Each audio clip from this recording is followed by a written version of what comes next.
السلام علیکم ورحمۃ اللہ وبرکاتہ۔ الحمدللہ وکفا وسلام علی عبادہ الذین اصطفیٰ، اما بعد۔ اللہم صلی علی سیدنا محمد وعلی آل سیدنا محمد وبارک وسلم۔ اللہم صلی علی سیدنا محمد وعلی آل سیدنا محمد وبارک وسلم۔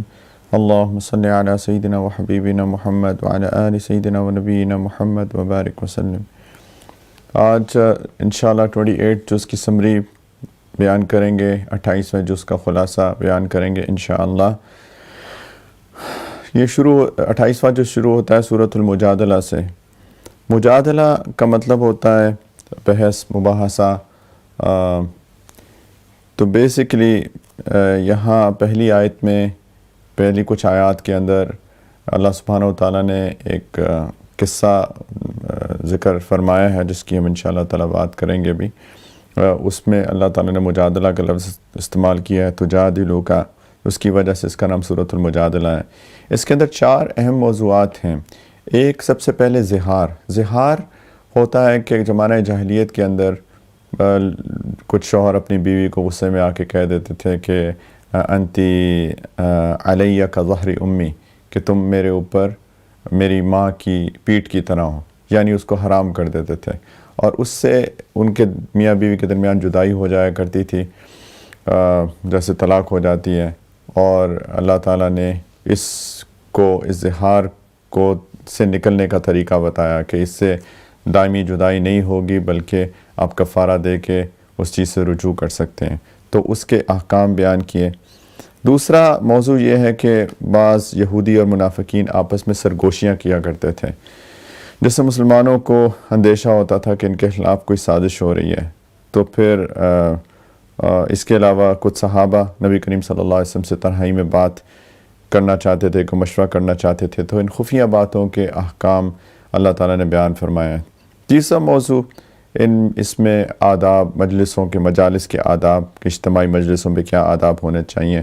اور پھر چوتھا موضوع اس کے اندر ان منافقوں کا تذکرہ ہے جو ظاہر میں تو ایمان کا اور مسلمانوں سے دوستی کا دعویٰ کرتے تھے، لیکن در حقیقت وہ ایمان نہیں لائے تھے اور پرے پردہ مسلمانوں کے جو دشمن تھے ان کی مدد کرتے رہتے تھے۔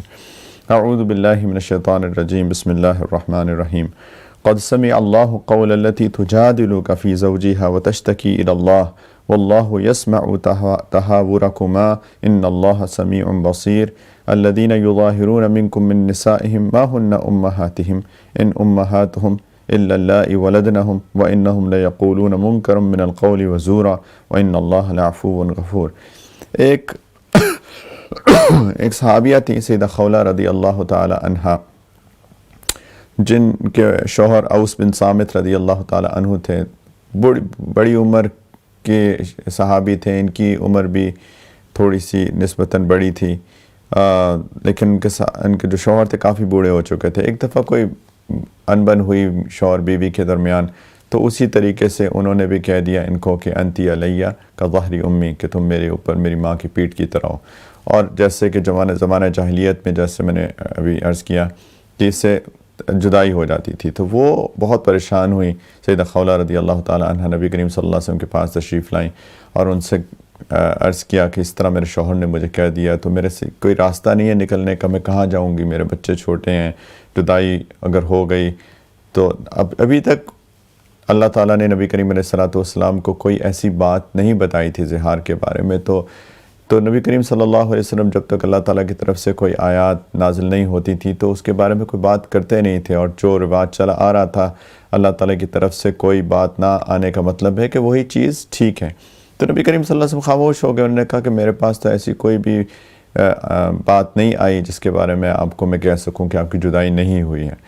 تو پھر وہ رونے لگ گئیں، کوئی تو ترتیب بتائیے، اور اسی بیک اینڈ فورتھ بات چیت کو اللہ تعالیٰ نے مجادلہ کہا ہے کہ یہ جیسے وہ بحث کر رہی ہوں کہ جی کچھ تو ہو، میں کہاں جاؤں گی، میرے چھوٹے بچے ہیں وغیرہ وغیرہ۔ نبی کریم صلی اللہ علیہ وسلم خاموش رہے۔ تو جب 2-3 دفعہ پوچھا اور کوئی نبی کریم صلی اللہ علیہ وسلم کے پاس، ظاہری بات ہے اپنی طرف سے انہوں نے کچھ کہنا نہیں تھا، جواب نہیں دیا، تو ایک الگ ہو کے سیدہ عائشہ رضی اللہ تعالیٰ عنہ فرماتی ہے کہ میں نبی کریم صلی اللہ علیہ وسلم کے پاس بالکل پیچھے ان کے تھی، اور میں ان کے سر پہ یا تیل لگا رہی تھی یا کنگھی کر رہی تھی ان کی، تو بہت قریب تھی، اور یہ عورت سیدہ خولہ رضی اللہ تعالیٰ عنہ آ کے نبی کریم صلی اللہ علیہ وسلم کو بات کر رہی تھی، بہت چپکے سے، کہتی اتنے چپکے سے بات کر رہی تھی کہ مجھے بھی سنائی نہیں دے رہا تھا۔ تو خیر جب نبی کریم صلی اللہ علیہ وسلم نے کوئی سلوشن کا حل نہیں بتایا، کوئی مسئلے کا حل نہیں بتایا، تو وہ تھوڑا سا دور ہو کے رونے لگ گئی، اپنے ہاتھ اٹھائے اور اللہ تعالیٰ سے شکایت کرنے لگ گئی کہ یا اللہ میرے چھوٹے چھوٹے بچے ہیں، میں کہاں جاؤں گی، میرے شوہر نے اس طرح میرے ساتھ کر دیا۔ اللہ تعالیٰ نے آیات نازل فرما دی اسی وقت۔ سیدہ عائشہ کہتی ہیں ایک دم نبی کریم صلی اللہ علیہ وسلم پہ وہ کیفیت طاری ہو گئی جو کہ وحی کے نزول کے وقت ہوا کرتی ہے، ایک دم سے ان کا سر جھک گیا، اور پھر انہوں نے سر اٹھایا اور سیدہ خولہ رضی اللہ تعالیٰ عنہا کو کہا کہ مبارک ہو، اللہ تعالیٰ نے آیات نازل کر دی، قد سمع اللہ قول التی تجادلک فی زوجہا، کہ اللہ نے اس عورت کی بات سن لی۔ سیدہ عائشہ کہتی ہے میں نے نہیں سنی، اتنے قریب ہو کے اللہ تعالیٰ کہتے ہیں میں نے سن لی۔ جو تم سے اے نبی صلی اللہ علیہ وسلم اپنے شوہر کے بارے میں بحث کر رہی تھی، وَتَشْتَكِي إِلَى اللَّهِ، اور پھر اللہ سے شکایت کی، اللہ سے فریاد کی، وَاللَّهُ يَسْمَعُ تَحَاوُرَكُمَا، اللہ تم دونوں کی گفتگو سن رہا ہے، ان اللہ سمیع بصیر، بے شک اللہ تعالیٰ سب کچھ سننے اور دیکھنے والا ہے۔ اور پھر اللہ تعالیٰ نے اس سے نکلنے کا راستہ بتا دیا ایک عورت کی فریاد پر، الذین یظاہرون منکم من نسائہم ما ہن امہاتہم، تم میں سے جو لوگ اپنی بیویوں سے زہار کرتے ہیں ان کے اس عمل کی وجہ سے وہ بیویاں ان کی مائیں نہیں بن جاتی، ان کی مائیں تو وہی ہیں جنہوں نے ان کو جنم دیا، جنہوں نے ان کو پیدا کیا ہے۔ حقیقت یہ ہے یہ لوگ ایسی بات کرتے ہیں جو بہت بری ہے اور جھوٹ ہے، اور اللہ تعالیٰ معاف کرنے والا اور بخشنے والا ہے۔ آگے اللہ تعالیٰ نے کہا کہ والذین یظاہرون من نسائہم ثم یعودون لما قالوا فتحریر رقبۃ من قبل ان یتماسا ذلکم توعظون به واللہ بما تعملون خبیر فمن لم یجد فصیام شہرین متتابعین من قبل ان یتماسا فمن لم یستطع فاطعام 60 مسکینا۔ جو لوگ اپنی بیویوں سے زہار کرتے ہیں پھر انہوں نے جو کچھ کہا اس سے رجوع کرتے ہیں تو اس کے ذمہ ایک غلام آزاد کرنا ہے، اس سے پہلے کہ وہ میاں بیوی ایک دوسرے کو کوئی بھی کسی قسم کا بھی میاں بیوی والا تعلق قائم کرنا چاہیں، اس سے پہلے یہ ضروری ہے کہ ایک غلام آزاد کریں۔ یہ وہ بات ہے جس کی نصیحت کی جا رہی ہے، اور جو کچھ تم کرتے ہو اللہ سے پوری طرح باخبر ہے۔ اور جس شخص کو غلام میسر نہ ہو اس کے ذمہ 2 لگاتار متواتر مہینوں کے روزے ہیں، اس سے پہلے کہ وہ دونوں میاں بیوی ایک دوسرے کو ہاتھ لگائیں۔ پھر جس کو اس کی بھی استطاعت نہ ہو تو اس کے ذمہ 60 مسکینوں کو کھانا کھلانا ہے۔ یہ کفارہ نازل ہو گیا کہ اگر یہ کر لو گے تو اس کے بعد تم دوبارہ سے میاں بیوی کی حیثیت سے رہ سکتے ہو۔ کچھ صرف یہ بھی اس لیے تاکہ یہ رواج نہ بن جائے، یہ کوئی بات کرنے والی تو نہیں ہے کہ تم میرے اوپر میری ماں کی پیٹھ کی طرح ہو۔ تو اللہ تعالیٰ نے اس سے بچانے کے لیے معاشرے کو ایک کفارہ نازل فرمایا، اگر کوئی نہیں کرے گا تو وہ گناہگار ہوگا۔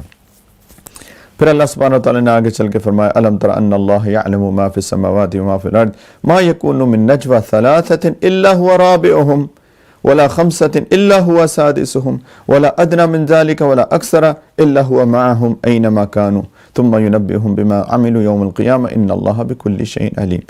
کیا تم نے نہیں دیکھا کہ آسمان اور زمینوں میں جو کچھ ہے اللہ سے جانتا ہے؟ کبھی 3 آدمیوں میں سے کوئی سرگوشی ایسی نہیں ہوتی، یعنی 3 آدمی مل کے خسر پسر سرگوشی کر رہے ہوں جس میں اللہ چوتھا نہ ہو، اور نہ 5 آدمیوں کی ایسی سرگوشی ہوتی ہے جس میں اللہ چھٹا نہ ہو، اور چاہے سرگوشی کرنے والے سے کم ہو یا زیادہ ہو وہ جہاں بھی ہوں اللہ ان کے ساتھ ہوتا ہے۔ یہ منافقین جیسے میں نے کہا کہ سرگوشیاں کرتے تھے، اس کے مختلف طریقے ہوتے تھے۔ ایک طریقہ تو یہ ہوتا تھا کہ نبی کریم صلی اللہ علیہ وسلم کی مجلس میں بیٹھے ہوتے تھے منافقین، اور نبی کریم صلی اللہ علیہ وسلم کبھی کبھی کوئی مشورہ بھی مانگتے تھے صحابہ سے، صحابہ مشورہ دیتے تھے۔ منافقین چونکہ پارٹیسپیٹ ہی نہیں کرنا چاہتے تھے، یا ظاہری بات ہے اپنی نفاق کی وجہ سے وہ نبی کریم صلی اللہ علیہ وسلم سے اتفاق نہیں کرتے تھے، اور اس وقت تو چپ کر کے بیٹھے رہتے تھے۔ کأنہم خشب مسندہ، ایسے وہ آگے آ رہی آیت، ایسے جیسے لکڑی ہوتی ہے، بالکل ایکسپریشن لیس فیس، دیکھتے رہتے تھے جیسے لکڑیاں کہیں جگہ کے ٹیک لگا کے رکھتی ہوں۔ اور جب باہر نکلتے تھے تو آپس میں سرگوشیاں، ایک الگ سے میٹنگ ہوتی تھی۔ یہ بہت یہ میرے اور آپ کے لیے بھی ہے۔ کبھی کبھی ہم ہوتے ہیں مجلس میں، اپنے بڑوں کی مجلس میں، اس وقت ان کو ڈفرینس اوپینین ہوتا ہے، اس وقت تو کوئی بھی مشورہ نہیں دیتے، اس میٹنگ کے اندر تو کوئی بات نہیں کرتے، پھر باہر نکل کے ایک الگ سے میٹنگ بنا لیتے ہیں اور آپس میں باتیں کرتے ہیں کہ یہ میں اس سے ایگری نہیں کرتا اور میں اس سے ایگری نہیں کرتا۔ یہ نفاق کی نشانیاں ہیں، یہ منافقین کیا کرتے تھے۔ یا کبھی یہود جو ہے وہ جب مسلمانوں کو آتا دیکھتے تھے تو آپس میں 2-3 مل کے آپس میں ایسے ہلکے سرگوشیوں میں بات کرتے تھے اور مسلمانوں کو یہ ظاہر کرنا چاہتے تھے جیسے کہ ہم تمہارے خلاف پلان کر رہے ہیں، اور اس طرح منافقین بھی ان کے ساتھ مل جاتے تھے۔ اللہ تعالیٰ کہہ رہے ہیں کہ تم لوگ آپس میں سرگوشیاں جو بھی کرتے ہو سو کرتے ہو، اللہ تعالیٰ کو پتہ ہے سب کچھ جو کرتے ہو، اور اللہ تعالیٰ سے ناراض ہوتے ہیں۔ اس سے پہلے بھی آیات گزر چکی ہیں کہ اللہ تعالیٰ چاہتے ہیں کہ جب مشورہ ہو تو مشورے میں سب پارٹیسپیٹ کریں، جو بات ہو وہیں پہ کہہ دیں، کھل کے بات کریں، اگر کرنی ہے کوئی بات اس کے بعد جو امیر کا فیصلہ ہو اس کو کھلے دل سے قبول کر لیں۔ یہ ہوتا ہے طریقہ جس میں اللہ کی طرف سے برکت آتی ہے۔ اللہ تعالیٰ کو یہ چیز سخت ناپسند ہے کہ اس طریقے سے ایک جماعت کے اندر ایک منی جماعت بن کے باہر میں اس بارے میں بات کریں جو کہ اس مشورے میں طے پائے یا اس اوور آل میٹنگ میں بات ہو۔ اللہ تعالیٰ کو سخت ناپسند ہے اور یہ نفاق ہے، اور اللہ تعالیٰ اسی کے بارے میں بات کر رہے ہیں۔ اللہ تعالیٰ کہہ رہے ہیں قیامت کے دن انہیں بتائیں کہ انہوں نے کیا کچھ کیا ہے، بے شک اللہ تعالیٰ ہر چیز کو جانتے ہیں۔ کیا تم نے ان لوگوں کو نہیں دیکھا جنہیں سرگوشی کرنے سے منع کر دیا گیا تھا، پھر بھی وہی کام کرتے ہیں جس سے انہیں منع کیا گیا تھا؟ وہ ایک دوسرے کے ساتھ ایسی سرگوشیاں کرتے ہیں جو کہ گناہ، زیادتی اور رسول صلی اللہ علیہ وسلم کی نافرمانی پر مشتمل ہوتی ہیں۔ اور پھر اللہ تعالیٰ فرماتے ہیں کہ جب وہ تمہارے پاس آپ کے پاس آتے ہیں نبی صلی اللہ علیہ وسلم تو ایسے طریقے سے سلام کرتے ہیں جس سے اللہ نے انہیں سلام نہیں کیا، اللہ نے تمہیں سلام نہیں کیا۔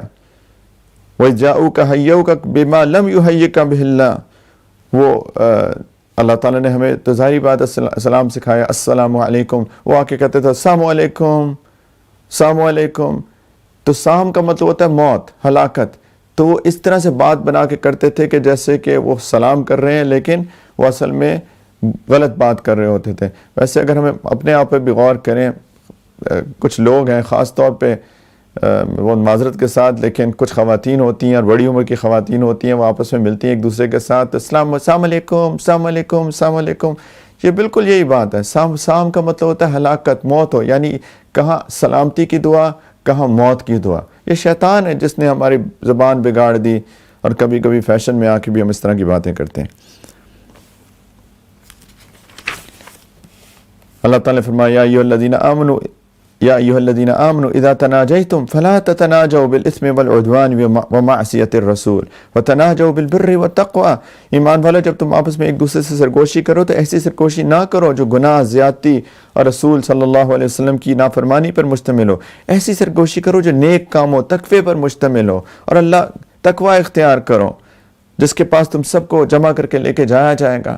یعنی بات کرنی ہے، ایسا نہیں ہے کہ 2-3 لوگ آپس میں بات نہیں کر سکتے، لیکن اس کے خلاف بات نہ کرو جو کہ ایک میٹنگ کے اندر طے پائی، جو کہ یہاں پہ اس صورت میں نبی کریم صلی اللہ علیہ وسلم کی پریزنس میں، ان کی موجودگی میں طے پائی، اس کے بارے میں باتیں نہ کرو۔ آپس میں ایک دوسرے کو نیکی تقوی کی تلقین کے طور پہ اپنی ذاتی باتیں بے شک کر سکتے ہو سرگوشی میں، لیکن یہ چیز نہ کرو کہ اس کے بعد ایک الگ سے اپنی سے رائے قائم کرو اور اس کے اوپر ڈسکشنز کرو اور اس کے خلاف باتیں کرو وغیرہ۔ اللہ کہتے ہیں ایسی سرگوشی انما النجوى من الشیطان لیحزن الذین آمنوا ولیس بضارهم شیئا الا باذن اللہ، ایسی سرگوشی شیطان کی طرف سے ہوتی ہے تاکہ وہ ایمان والوں کو غم میں مبتلا کر دے، اور اللہ کے حکم کے بغیر انہیں ذرا بھی نقصان نہیں پہنچا سکتا۔ وعلی اللہ فلیتوکل المؤمنون، مومنوں کو اللہ پر ہی بھروسہ کرنا چاہیے۔ اور پھر ایک دفعہ نبی کریم صلی اللہ علیہ وسلم ایک مجلس میں تھے صحابہ صفہ کے ساتھ، تو کچھ بدری صحابہ آ گئے، سارے صحابہ صفہ بیٹھے تھے، منافقین بھی بیٹھے ہوئے تھے، تو کچھ بدری صحابہ آ گئے۔ بدری صحابہ کا بہت عزت تھی، ان کا مقام تھا، تو نبی کریم صلی اللہ علیہ وسلم نے کہا کہ تھوڑا اکٹھے ہو جاؤ، ان کے لیے جگہ بناؤ۔ تو جگہ بنائی گئی، اکٹھے ہو گئے۔ کچھ لوگوں کو یہ بھی پسند نہیں آتا کہ جی یہاں تنگی ہو گئی، خیر تو جگہ بنائی، تو پھر بھی کچھ لوگوں کو جگہ نہیں ملی، تو نبی کریم صلی اللہ علیہ وسلم نے کچھ کو کہا کہ آپ کھڑے ہو جائیں، ان کو جگہ دے دیں، اور منافقین کو یہ بات بہت بری لگی۔ اللہ سبحانہ تعالیٰ نے فرمایا یا ایھا الذین آمنوا اذا قیل لکم تفصحوا فی المجالس فافصحوا یفصح اللہ لکم، کہ جب تم سے کہا جائے مجلسوں میں دوسرے کے لیے گنجائش پیدا کرو تو گنجائش پیدا کر دیا کرو، اللہ تمہارے لیے وسعت پیدا کرے گا۔ وَإِذَا قِيلَ انشُزُوا فَانشُزُوا، اور جب تم سے کہا جائے اٹھ جاؤ تو اٹھ جاؤ۔ پھر اللہ تعالیٰ نے ایک بات بتائی کہ یہ علم والوں کو، جس کو علم ہوتا ہے نا کہ اللہ کا اللہ کی معرفت کا علم، نبی کریم صلی اللہ علیہ وسلم کی معرفت کا علم، دین ہے کیا، اللہ کے پاس لوٹ کے جانا ہے، زندگی کا مقصد، جس کو یہ علم ہوتا ہے اللہ تعالیٰ فرماتے ہیں یرفع اللہ الذین آمنوا منکم والذین اوتوا العلم درجات، کہ جن کو علم عطا کیا گیا ہے، جو لوگ ایمان لائے ہیں تم میں سے اور جن کو علم عطا کیا گیا ہے، اللہ ان کو درجوں میں بلند کرے گا۔ علم بہت بڑی چیز ہے، دین کا علم انسان کے درجات کو عند اللہ بلند کر دیتا ہے، شرط یہ ہے کہ اخلاص ہو اور شرط یہ ہے کہ اس علم پہ عمل کیا جائے، ورنہ وہی علم بوجھ بن جائے گا معاذ اللہ، جس کی بات آگے سورۃ الجمعہ میں آنے والی ہے۔ یا ایھا الذین آمنوا اذا ناجیتم الرسول فقدموا بین یدی نجواکم صدقہ۔ اچھا، یہ اللہ تعالیٰ نے اب یہ پورے کنٹرول کرنے کے لیے کچھ منافقین آ کے نبی کریم صلی اللہ علیہ وسلم سے بلا وجہ وقت لے کر کہ میں آپ سے کوئی پرائیویسی میں بات کرنا چاہتا ہوں، اور آ کے سرگوشی میں ان سے بات کرتے تھے، سارے صحابہ کی مجلس تھی، وہ آگے بڑھ کے آ کے کوئی سرگوشی میں بات کرتے تھے، صرف یہ بتانے کے لیے لوگوں کو کہ میں بڑا قریب ہوں نبی کریم صلی اللہ علیہ وسلم سے، اور ان کا وقت ضائع کرتے تھے۔ اب نبی کریم صلی اللہ علیہ وسلم کا وقت کتنا قیمتی، ایک ایک وقت لمحہ قیمتی، اللہ تعالیٰ نے کہہ دیا اچھا تم کرنا چاہتے ہو پرائیویٹ میٹنگ سرگوشی میں بات ضرور کرو، ایک شرط ہے پہلے صدقہ کر کے آیا کرو۔ اب منافقین تو تھے ہی کنجوس، مومن کی تو شان ہی نہیں ہے کہ کنجوسی ہو، مومن تو ایک فراخ دل ہوتا ہے، خرچ کرتا ہے لوگوں کے اوپر، اب حتی الامکان کوشش کرتا ہے کہ وہ اللہ کے لیے لوگوں پہ خرچ کریں، تو ان کے لیے تو بہت تنگی تھی۔ اللہ تعالیٰ نے فرمایا یا ایھا الذین آمنوا اذا ناجیتم الرسول فقدموا بین یدی نجواکم صدقہ، جب تم رسول صلی اللہ علیہ وسلم سے تنہائی میں کوئی بات کرنا چاہو تو اپنی اس تنہائی کی بات سے پہلے کچھ صدقہ کر دیا کرو، ذالک خیر لکم واطہر، یہ طریقہ تمہارے حق میں بہتر بھی ہے، زیادہ ستھرا بھی ہے۔ اور اگر یہ اور بات ہے کوئی غریب ہو، کیونکہ سب کے لیے حکم تھا، صرف منافقین کے لیے تو نہیں تھا، تو اگر نہیں ہو تو پھر اللہ تعالیٰ معاف کرنے والے ہیں۔ اچھا، اب سیدنا علی رضی اللہ تعالیٰ عنہ فرماتے ہیں کہ میں ایک واحد شخص تھا جنہوں نے نبی کریم صلی اللہ علیہ وسلم سے کوئی تنہائی میں بات کرنی تھی، تو میں پہلے صدقہ کیا، پھر آیا میں نے بات کی، تو اس کے بعد اللہ تعالیٰ نے جب منافقین ڈر گئے، اصل مقصد تو ان کو ڈرانا تھا کہ اب تو ہمارے پول کھل جائیں گے، راز کھل جائیں گے، تو اللہ تعالیٰ نے ان کو ڈرا کے اس حکم کو منسوخ کر دیا۔ اللہ تعالیٰ فرماتے ہیں کہ اشفقتم ان تقدموا بین یدی نجواکم صدقات، کیا تم اس بات سے ڈر گئے کہ اپنی تنہائی کی بات سے پہلے صدقہ دیا کرو؟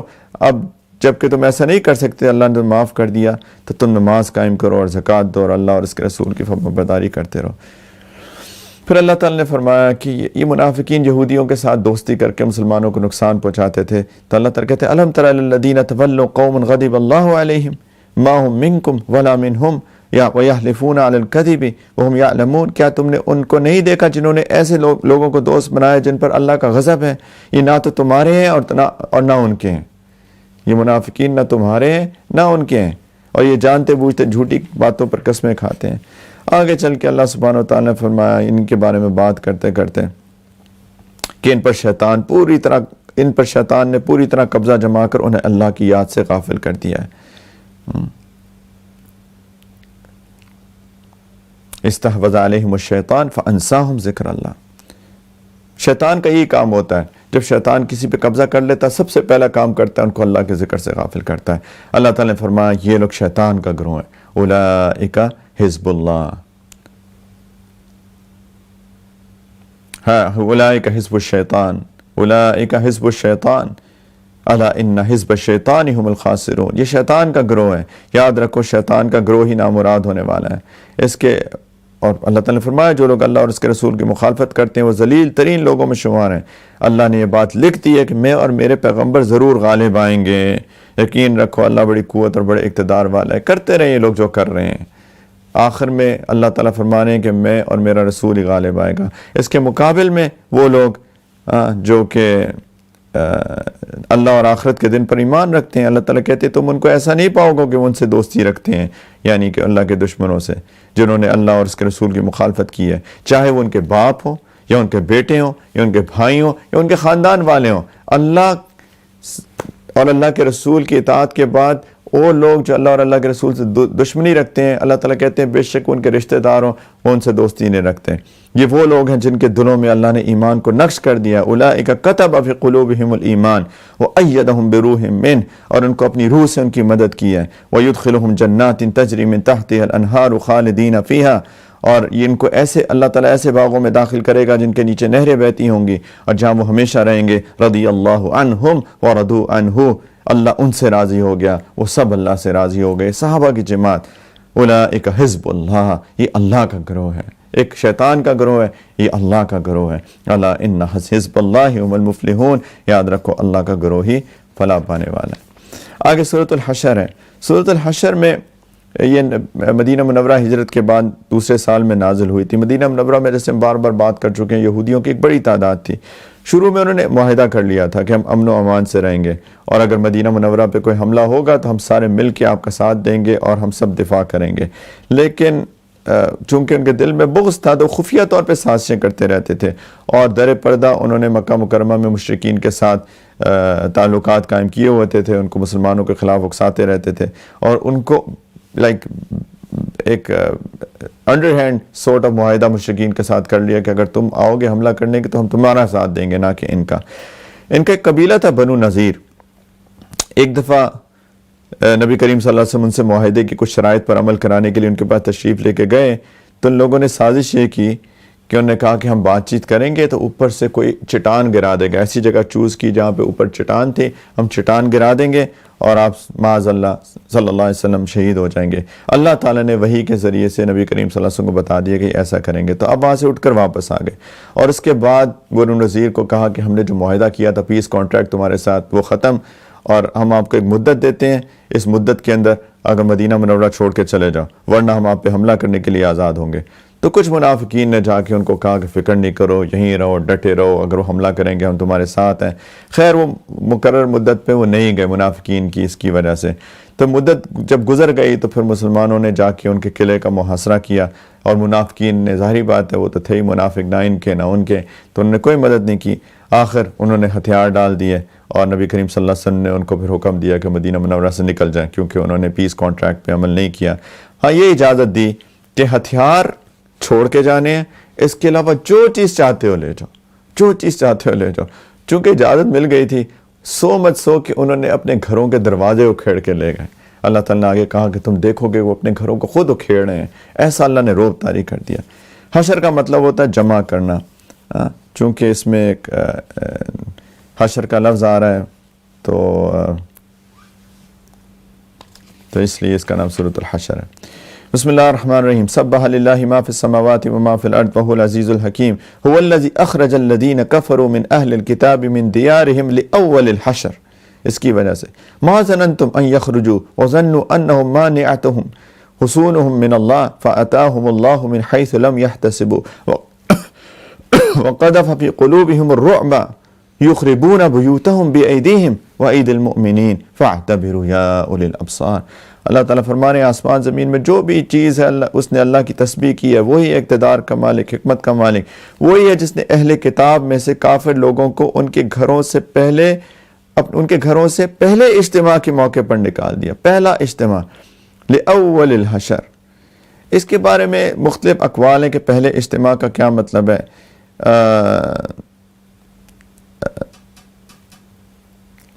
کچھ مفسرین کہتے ہیں کہ یہ پہلا موقع تھا بنو نذیر کے لیے، بنو نذیر کے یہودیوں کا، کہ ان کو جلا وطن کیا گیا تھا، تو اس لیے اللہ تعالیٰ نے ان کو پہلا اجتماع کہا کہ جمع ہو کے وہ لوگ نکل گئے. لیکن ایک بڑا لطیف اشارہ بھی ہے کہ یہ پہلی دفعہ تم نکالے گئے ہو جمع کر کے، ایک اور وقت آئے گا جب اس کے بعد بھی نکالے جاؤ گے. تو یہ تو اعجاز ہے قرآن کا.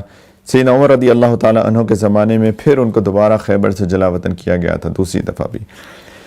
خیر اللہ تعالیٰ فرماتے ہیں کہ مسلمانوں تمہیں خیال بھی نہیں تھا کہ وہ نکلیں گے. اتنے مضبوط قبیلہ تھا وہ بھی سمجھے ہوئے تھے کہ ان کے قلعے انہیں اللہ سے بچا لیں گے. پھر اللہ ان کے پاس ایسی جگہ سے آیا جہاں ان کا گمان بھی نہیں تھا، اور اللہ نے ان کے دلوں میں رعب ڈال دیا، اور وہ اپنے گھروں کو خود اپنے ہاتھوں سے بھی اور مسلمانوں کے ہاتھوں سے بھی اجاڑ رہے تھے، جیسے میں نے ابھی عرض کیا. تو اللہ تعالیٰ کہتے ہیں اے آنکھوں والو عبرت حاصل کرو. دیکھتے نہیں ہو کہ اللہ کی مدد کیسے آتی ہے.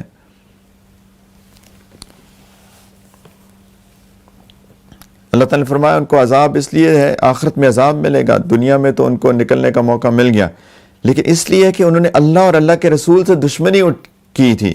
اور جو شخص بھی اللہ سے دشمنی کرتا ہے تو اللہ اس کا بڑا سخت عذاب دیتے ہیں. اچھا اس کے بعد چونکہ لڑائی کوئی نہیں ہوئی، وہاں پہ گئے، ان کے دل میں روب تھا، روب ڈال دیا اللہ نے، وہ نکل گئے، ساری چیزیں لے کے بھاگ گئے۔ جو مال اگر جنگ ہو اور جنگ میں جنگ کے بعد مال جمع کیا جائے اس کو مال غنیمت کہتے ہیں، یعنی جنگ ہو اور جنگ کے بعد جو دشمن مال چھوڑ کے بھاگ جائے اس کو مال غنیمت کہتے ہیں۔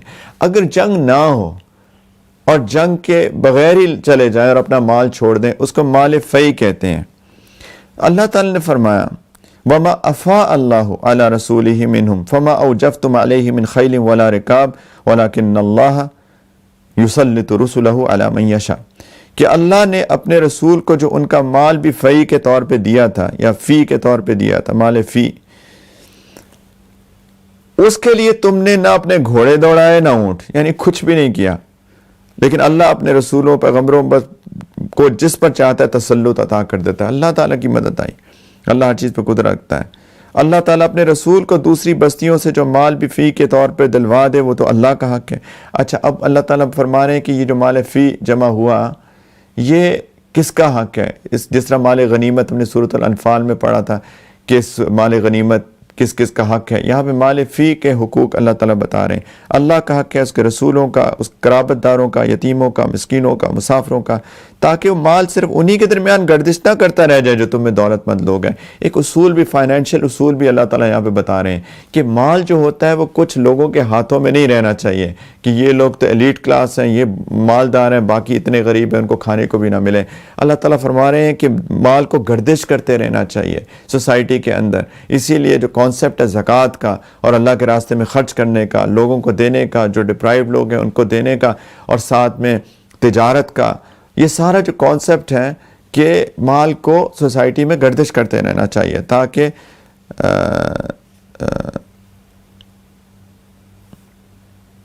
یعنی انہی میں نہ گردش کرتا رہ جائے جو تم میں دولت مند ہے، بلکہ پوری سوسائٹی میں گردش کرے۔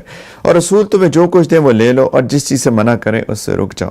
یہ ایک عام آیت بھی ہے، وَمَا آتَاكُمُ الرَّسُولُ فَخُذُوهُ وَمَا نَهَاكُمْ عَنْهُ فَانْتَهُوا۔ یہ ما جو ہے یہ عام ہے، رسول تمہیں جو بھی دیں اس کو لے لو، رسول تمہیں جس چیز سے بھی منع کریں اس سے رک جاؤ۔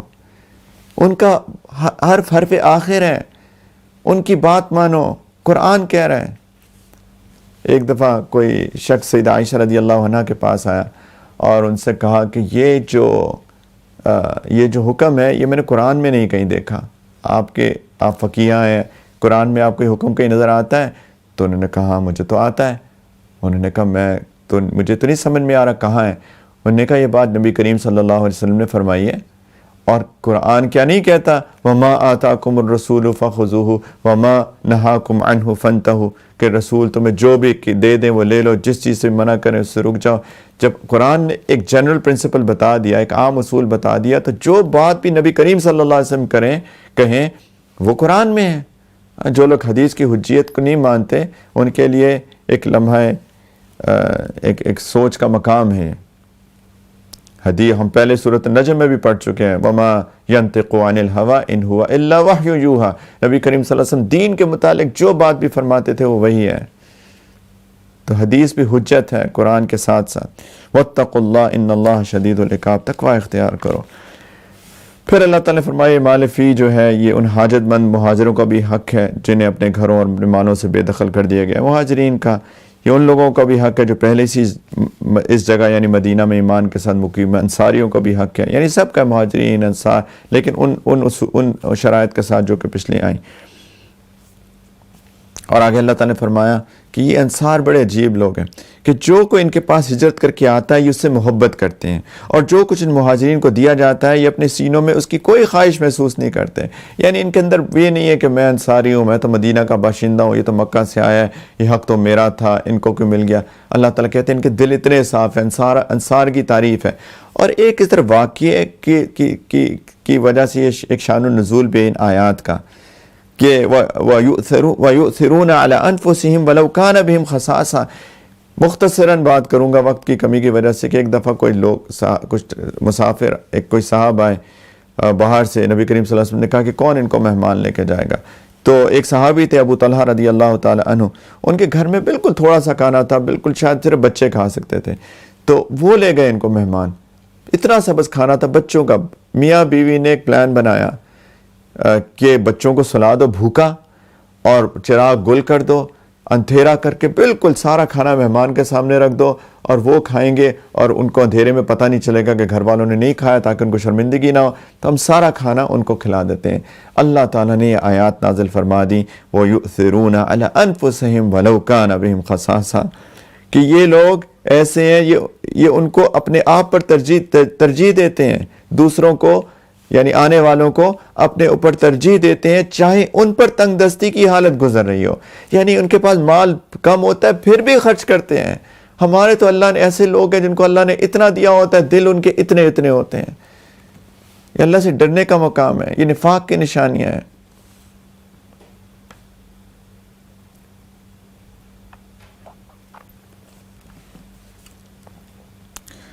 پھر اللہ تعالیٰ نے فرمایا کہ یہ مال فی جو ہے ان لوگوں کا بھی حق ہے جو ان مہاجرین اور انصار کے بعد آئے، یعنی جو اس میں کچھ مفسرین نے کہا کہ یہ بات کے آنے والے مسلمانوں کے لیے بھی ہے۔ آگے اللہ تعالیٰ نے فرمایا کہ یا ایھا الذین آمنوا اتقوا اللہ ولتنظر نفس ما قدمت لغد، اے ایمان والو تقوی اختیار کرو اور ہر شخص یہ دیکھے کہ اس نے کل کے لیے آگے کیا بھیجا ہے، قیامت کے دن، آخرت کے لیے، قیامت کے لیے کیا بھیجا ہے اس نے آگے۔ ہر بندہ ایمان والا یہ دیکھے اپنے اندر جھانک کے کہ میں نے آگے کیا بھیجا، کیا اعمال کیے ہیں، گناہ تو نہیں کر رہا میں کہیں، اعمال میں لگا ہوا ہوں کہ نہیں لگا ہوا۔ یقین رکھو جو کچھ تم کرتے ہو اللہ سے پوری طرح باخبر ہے۔ وَلَا تَكُونُوا كَالَّذِينَ نَسُوا اللَّهَ فَأَنسَاهُمْ أَنفُسَهُمْ، اللہ تعالیٰ کہتے ہیں کہ تم ان جیسے نہ ہو جانا جو اللہ کو بھول جاتے ہیں، جو اللہ کو بھول گئے تھے تو اللہ نے انہیں خود اپنے آپ سے غافل کر دیا۔ یعنی یہ جو ہوتا ہے نا، کچھ لوگ گناہوں میں پڑے رہتے ہیں، ان کو یہی نہیں پتا کہ یہ میرے لیے کتنی نقصان کی چیز ہے، دنیا میں بھی بے برکتی، آخرت میں بھی عذاب کو دعوت دینے کی بات۔ یہ کیوں کرتے ہیں؟ اصل میں وہ اپنے آپ کو ہی بھول جاتے ہیں، انہیں اپنا فائدے نقصان کا ہی نہیں پتہ چلتا، اور اس کی وجہ یہ ہوتی ہے یہ لوگ اللہ کے ذکر سے غافل ہوتے ہیں۔ اللہ تعالیٰ کہتے ہیں ایسے نہ ہونا کہ اللہ کو بھول جاؤ، اللہ تمہیں اپنے آپ کو بھلا دیں گے۔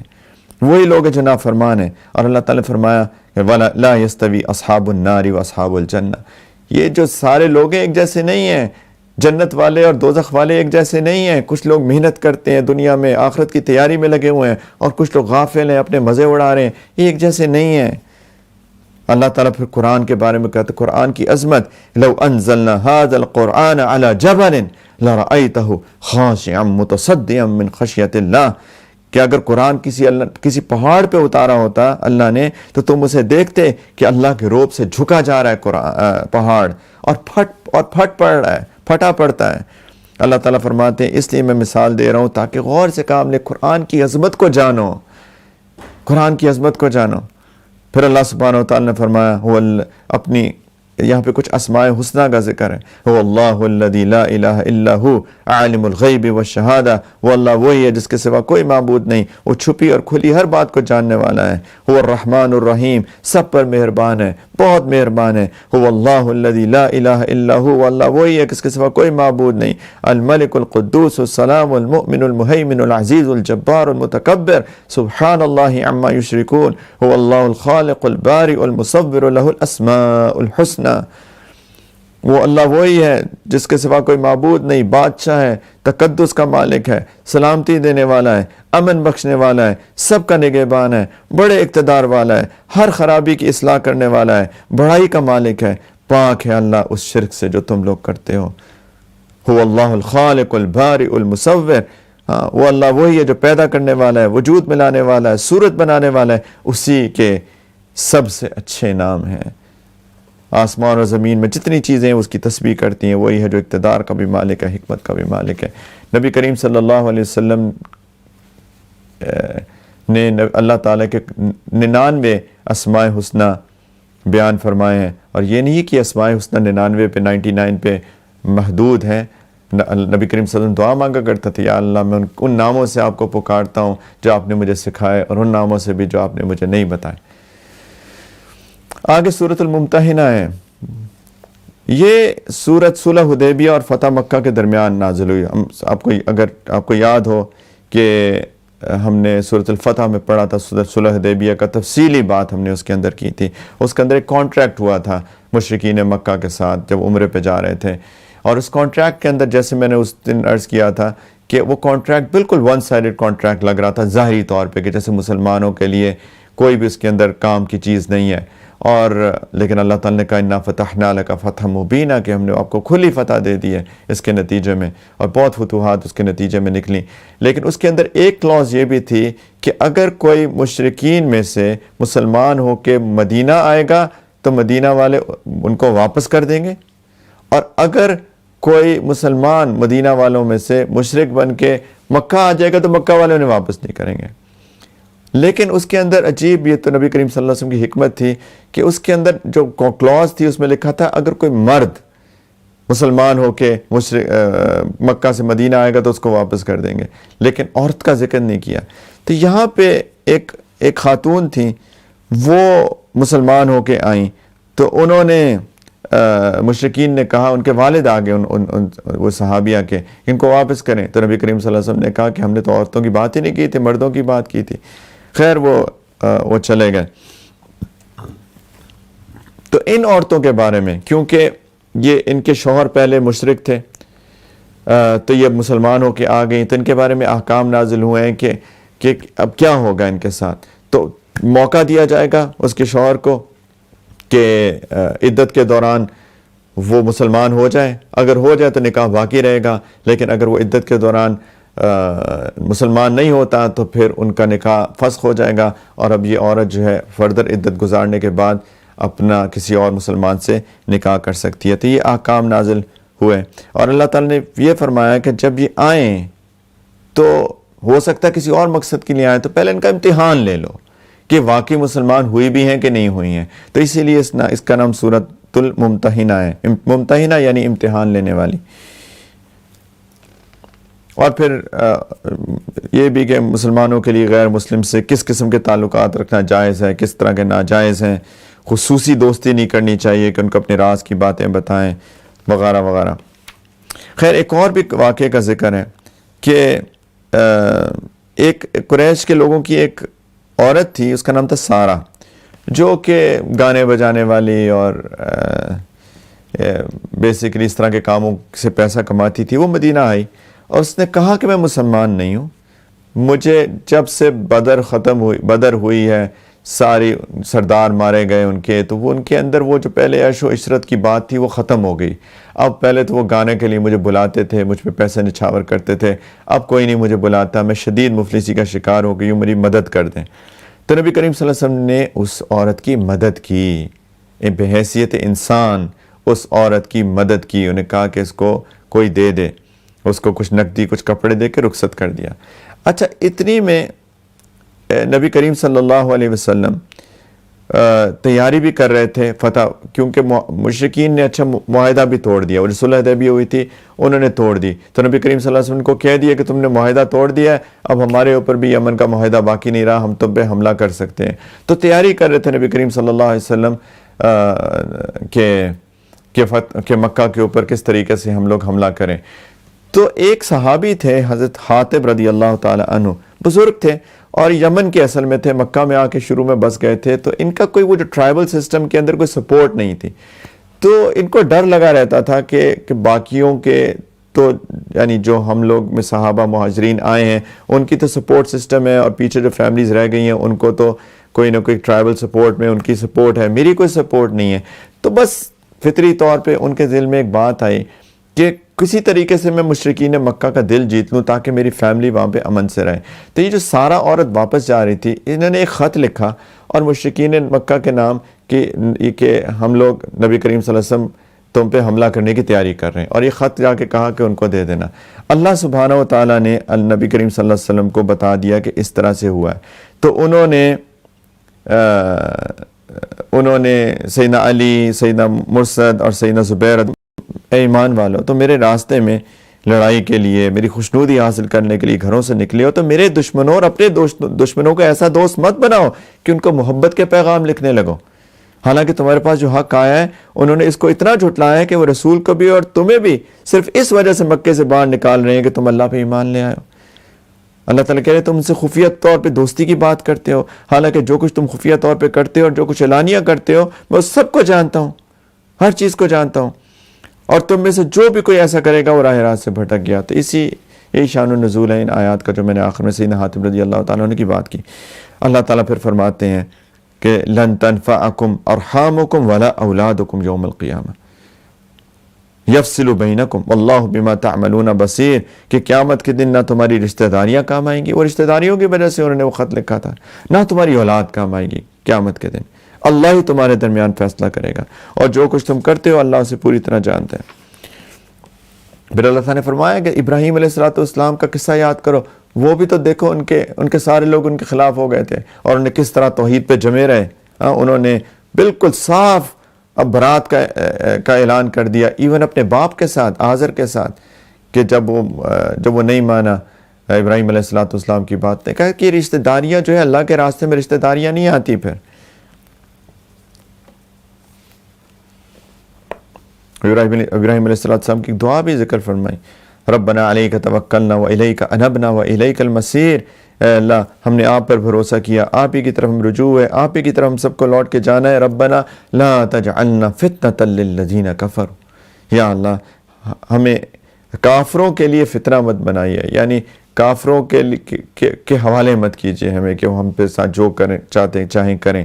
اور اے رب واغفر لنا ربنا، ہماری مغفرت فرما دیجیے.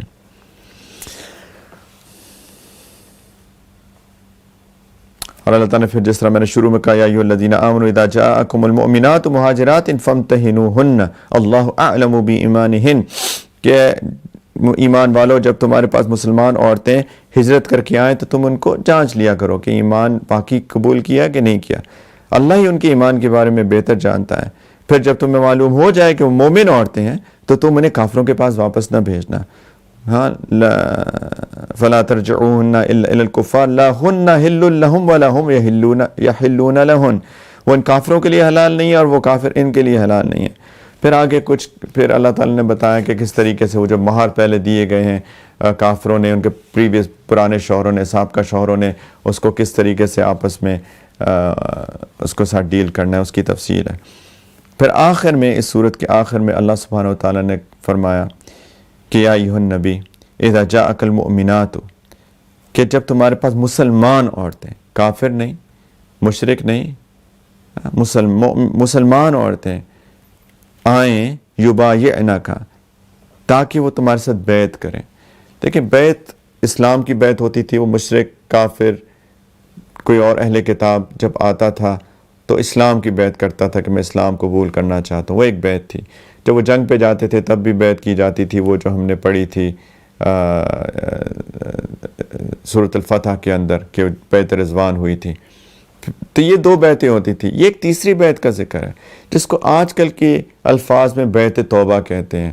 یہ ایمان والوں کے ساتھ بیعت ہوتی ہے، کوئی جنگ کی بیعت نہیں ہے، یہ کوئی ایمان لانے کی بیعت نہیں ہے. یہ بیعت ہے کہ اگر کوئی ایمان والا اپنی اصلاح کرنا چاہے، توبہ کرنا چاہے، اور کسی کی مینٹورشپ میں آنا چاہے، کسی کو اپنا استاد، اپنا مربی، اپنا شیخ بنانا چاہے کہ آپ میری ہیلپ کریں اور میری اصلاح کر دیں، میری مدد کریں کہ میں واقعی نیکی تقویٰ پہ جم جاؤں، تو اس کو بیعت توبہ کہتے ہیں. اور یہ اسی بیعت کا ذکر یہاں پر ہے. یا ایھا النبی اذا جاءک المؤمنات یبایعنک، کہ جب یہ مومن عورتیں آئیں. کچھ لوگ یہ بھی پوچھتے ہیں عورتیں بیعت کر سکتی ہیں کہ نہیں کر سکتی. یہاں پہ جو اللہ تعالیٰ نے بتایا یہ مومن مسلمان عورتوں کی بیعت کا ہے، تو عورتیں بھی کر سکتی ہیں بیعت. وَلَا أَلَّا يُشْرِكْنَ بِاللَّهِ شَيْئًا وَلَا يَسْرِقْنَ وَلَا يَزْنِينَ وَلَا يَقْتُلْنَ أَوْلَادَهُنَّ وَلَا يَأْتِينَ بِبُهْتَانٍ يَفْتَرِينَهُ بَيْنَ أَيْدِيهِنَّ وَأَرْجُلِهِنَّ وَلَا يَعْصِينَكَ فِي مَعْرُوفٍ. کچھ اس وقت کے جو بڑے بڑے گناہ تھے اللہ تعالیٰ نے ان کا ذکر کیا کہ اگر آپ سے بیعت کریں، توبہ کی کہ یہ سارے گناہ نہیں کریں گی، ان سے توبہ کریں گی. مثلاً جو اللہ تعالیٰ نے فرمائے کہ اللہ کے ساتھ شریک نہیں کریں گے، چوری نہیں کریں گی، زنا نہیں کریں گی، اولاد کو قتل نہیں کریں گی، کوئی ایسا بہتان نہیں باندھیں گی جو انہوں نے اپنے ہاتھوں اور پاؤں کے درمیان گھڑ لیا ہو. اس کی تفصیل ہے، یعنی کہ ایسا نہیں ہے کہ کوئی زنا کر کے اولاد کو اپنے شوہر کی طرف منسوب کر دیں وغیرہ، اور بھی اس کے اقوال ہیں. اور کسی بھلے کام میں آپ کی نافرمانی نہیں کریں گی، یعنی بڑے بڑے گناہ نہیں کریں گی. تو نبی کریم صلی اللہ علیہ وسلم نے فرمایا اللہ تعالیٰ نے فبایعہن، تو آپ ان کو بیعت کر لیا کریں. واستغفر لہن اللہ، اور ان کے حق میں اللہ سے مغفرت کی دعا کیا کریں. اور اس کا نتیجہ کیا نکلے گا اس پورے پروسیس کا. ان اللہ غفور الرحیم، یقیناً اللہ تعالیٰ بہت بخشنے والے اور بہت مہربان ہیں. آگے سورۃ الصف ہے. سورۃ الصف یہ بھی مدنی سورت ہے، اور جب منافقین آس پاس کے یہودیوں کے ساتھ مل کے مسلمانوں کی طرف سازشیں کر رہے تھے، یہ سورت تب نازل ہوئی تھی. اور اس میں اللہ تعالیٰ نے یہودیوں کی تنبیہ کے لیے بنو اسرائیل کے جو لوگ ہیں ان کا خاص طور پر ذکر فرمایا کہ انہوں نے خود سے موسیٰ علیہ السلام کو کیسے تکلیف پہنچائیں اور ان کا مزاج کیسے ہو گیا. اور پھر عیسیٰ علیہ السلام، وہ بھی ان کی قوم بھی بنو اسرائیل ہی ہے، تو ان کی نبوت کا بھی انکار کیا. موسیٰ علیہ السلام کو بھی تکلیفیں پہنچائیں، اور نبی کریم صلی اللہ علیہ وسلم کی بشارت خود عیسیٰ علیہ السلام نے دی، اور ان پہ بھی کان نہیں دھرا. اور نہ صرف کہ کان نہیں دھرا، ان کے خلاف سازشیں کی. تو اللہ تعالیٰ نے ان کے کردار کو واضح کیا اور مخلص مسلمانوں کی خوشخبری دی ہے کہ اگر آپ نبی کریم صلی اللہ علیہ وسلم کی صحیح پیروی کریں گے تو اللہ تعالیٰ ان کو فتح دیں گے. اور ساتھ میں اللہ تعالیٰ نے کہا کہ ان کے مقابلے ان سے جنگ کریں، یہ جو سازشیں کر رہے ہیں، خاص طور پہ جو اس وقت کے یہود تھے. اور چونکہ وہ جنگ میں صفیں بناتے ہیں تو اس لیے اس کا نام سورۃ الصف ہے. بسم اللہ الرحمن الرحیم. سبح للہ ما فی السماوات و ما فی الارض وهو العزیز الحکیم. یا ایھا الذین آمنوا لما تقولون ما لا تفعلون. آسمان اور زمین میں جو بھی ہے اس نے اللہ کی تسبیح کی ہے، اور وہی اقتدار کا مالک، حکمت کا مالک. اللہ تعالیٰ فرماتے ایمان والو، تم ایسی بات کیوں کہتے ہو جو کرتے نہیں ہو؟ تم ایسی بات کیوں کہتے ہو جو کرتے نہیں ہو؟ کچھ لوگ اس کا غلط مفہوم سمجھ بیٹھتے ہیں. وہ کہتے ہیں کہ جی کہ مثال کے طور پہ ہم اخلاص کی کوشش کر رہے ہیں لیکن ابھی تک اخلاص اس طرح آیا نہیں ہے، تو ہم لوگوں کو کیسے کہیں کہ اخلاص ہونا چاہیے؟ تو یہ اس کا مفہوم نہیں ہے. دیکھیں، میں بھی کوشش کر رہا ہوں، آپ بھی کوشش کریں. ہم جو یہ ساری بات کر رہے ہیں یہ میرے لیے بھی ہیں، آپ کے لیے بھی ہیں. پورا قرآن میرے لیے بھی ہے، آپ کے لیے بھی ہے. جو میں باتیں کر رہا ہوں میں اپنے آپ کو بھی ترغیب دے رہا ہوں، اپنے آپ کو بھی یاد دہانی کرا رہا ہوں کہ میں نے بھی ایسا بننا ہے، اور آپ لوگوں کو بھی اسی کی ترغیب دے رہا ہوں. ہم سارے ایک ہی کشتی کے سوار ہیں. لیکن جب تک میں پورا 100% ان ساری صفات کا مالک نہیں بن جاتا تو کیا میں یہ باتیں نہ کروں؟ یہ تو میں اپنے آپ کو بھی یاد کرا رہا ہوں، آپ کو بھی یاد کرا رہا ہوں. اس کا یہ مطلب ہے کہ میں نے مثال کے طور پہ آج تہجد نہیں پڑھی، اور میں آپ کو آ کے بتاؤں کہ جی میں نے تو بڑا تہجد پڑھی ہے. مثال کے طور پہ لما تقولون ما لا تفعلون، تم ایسی باتیں کیوں کہتے ہو جو کرتے نہیں ہو. اور اس کے اندر یہ بھی ہے کہ کئی دفعہ کچھ لوگ کہتے ہیں میں یہ کر دوں گا اور میں وہ کر دوں گا. اس کے شان و نزول میں یہ بھی ہے، کچھ لوگوں نے صحابہ کرام نے آپس میں اس قسم کی باتیں کی تھی. تو اللہ تعالیٰ کہتے ہیں کہ یعنی جو تم نہیں کر سکتے کیوں کہتے ہو؟ کچھ لوگ ہوتے ہیں کہ بس ایسے ان کو شوق ہوتا ہے باتیں کرنے کا، میں فلاں کر دوں گا. ان کو کوئی نہ پیشن ہوتا ہے، نہ جذبہ ہوتا ہے، نہ طلب ہوتی ہے، بس باتیں کرنے کی حد تک ہوتا ہے. اللہ تعالیٰ کہتے ہیں کیوں ایسی باتیں کہتے ہو جو کرتے نہیں ہو؟ کبر مقتا عند اللہ ان تقولوا ما لا تفعلون. اللہ کے نزدیک یہ بات بڑی قابل نفرت ہے کہ تم ایسی بات کہو جو کرو نہیں. ان اللہ یحب الذین یقاتلون فی سبیلہ صفا کأنہم بنیان مرصوص. حقیقت یہ اللہ ان لوگوں سے محبت کرتا ہے جو ان کے راستے میں اس طرح صف بنا کر یعنی فتنہ پھیلانے والوں کے خلاف لڑتے ہیں جیسے وہ سیسا پلائی ہوئی عمارت ہو. آگے اللہ تعالیٰ فرمایا یہ کہ وہ یاد کرو، موسیٰ نے بھی اپنی قوم سے کہا تھا کہ مجھے تکلیف کیوں پہنچاتے ہو. بنی اسرائیل کو یاد کرانے، اپنے نبی کو بھی تم نے جھٹلایا تھا، تنگ کیا تھا. اور پھر وہ بھی وقت یاد کرو، عیسیٰ بن مریم علیہ السلام نے بھی کہا تھا کہ اے بنو اسرائیل، ان کو بھی جھٹلایا کہ اے بنو اسرائیل میں تمہارے پاس اللہ کا ایسا نبی بن کے آیا ہوں کہ مجھ سے پہلے جو تورات نازل ہوئی میں اس کی تصدیق کرتا ہوں. اور ساتھ میں انہوں نے کہا وَمُبَشِّرًا بِرَسُولٍ يَأْتِي مِن بَعْدِي اسْمُهُ احمد، کہ میں اس رسول کی بھی خوشخبری دینے آیا ہوں جو میرے بعد آئے گا، اس کا نام احمد ہوگا. یہ باتیں ان کی آج کی جو بائبل ہے اس کے اندر بھی آف کورس تحریف کے ساتھ موجود ہیں. ان کی ایک انجیل ہے یوحنا کے نام سے، اس کے اندر لکھا ہوا ہے کہ عیسیٰ علیہ السلام نے اپنے حواریوں سے کہا تھا کہ میں باپ سے درخواست کروں گا کہ وہ تمہیں دوسرا مددگار بخشے کہ ابد تک وہ تمہارے ساتھ رہے. یہ یوحنا کی 16ویں چیپٹر کی جو 14ویں کی اسٹیٹمنٹ ہے. اصل میں جس لفظ کا ترجمہ یہاں پہ مددگار سے لیا گیا، یہ اصل میں گریک ایک لفظ ہے، اصل میں پیریکلائٹس جو لفظ ہے گریک، اور اس کا مطلب جو اصل مطلب ہے وہ ہے قابل تعریف شخص، یعنی عربی میں احمد. یہ احمد کا لفظی ترجمہ ہے، لیکن انہوں نے بدل دیا اس کے، اور بعض ترجموں میں وکیل ہے، بعض ترجموں میں شفیع ہے. تو خیر، اور بھی جن کی انجیلوں کے تو مختلف ورژنز ہیں، تو اس میں ایک اور بھی ہے جس میں بہت زیادہ کلیئر بات ہے، لیکن عیسائی جو ہے اس انجیل کو معتبر نہیں مانتے، جبکہ ہمارے علماء کے نزدیک وہ سب سے زیادہ معتبر وہی ہے. خیر، تو عیسیٰ علیہ السلام نے کہا کہ میں ایک نبی کی خوشخبری دیتا ہوں، ان کا نام احمد ہوگا. نبی کریم صلی اللہ علیہ وسلم کا آسمانوں میں نام احمد ہے، زمین پہ نام محمد ہے.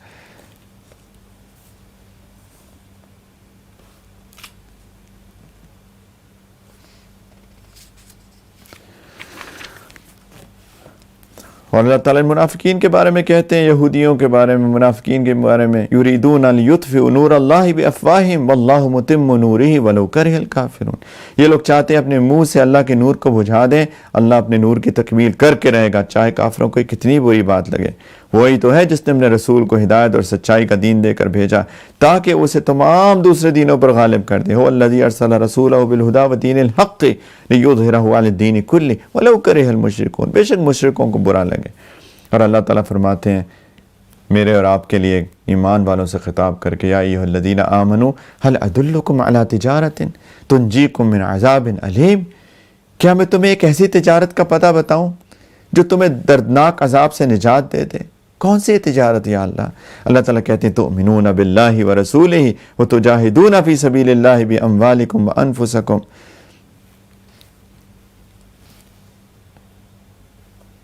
کہ تم اللہ اور اللہ کے رسول پہ ایمان لاؤ، اور اپنے مال اور دولت سے اور اپنی جانوں سے اللہ کے راستے میں کوشش کرو.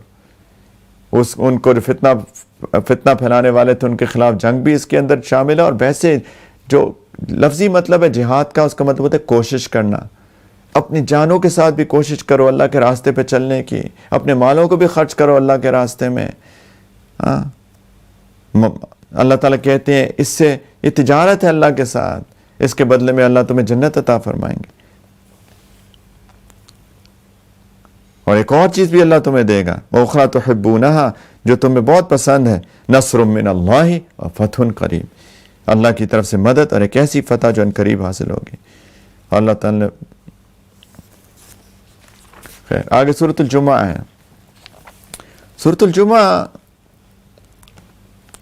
اس میں نبی کریم صلی اللہ علیہ وسلم کی رسالت اور آپ کی بعثت کے مقاصد پہلے تو بتائے گئے ہیں، جو پہلے بھی آ چکے ہیں. سورہ آل عمران میں بھی آ چکے ہیں، سورہ بقرہ میں بھی آ چکے ہیں. اور پھر یہودیوں کی مذمت ہے، اور بہت اپنے علم پہ ناز تھا، ان کو فخر کرتے تھے بلا وجہ. اللہ تعالیٰ کہتے ہیں اس علم کا کیا فائدہ جس پہ عمل نہ ہو.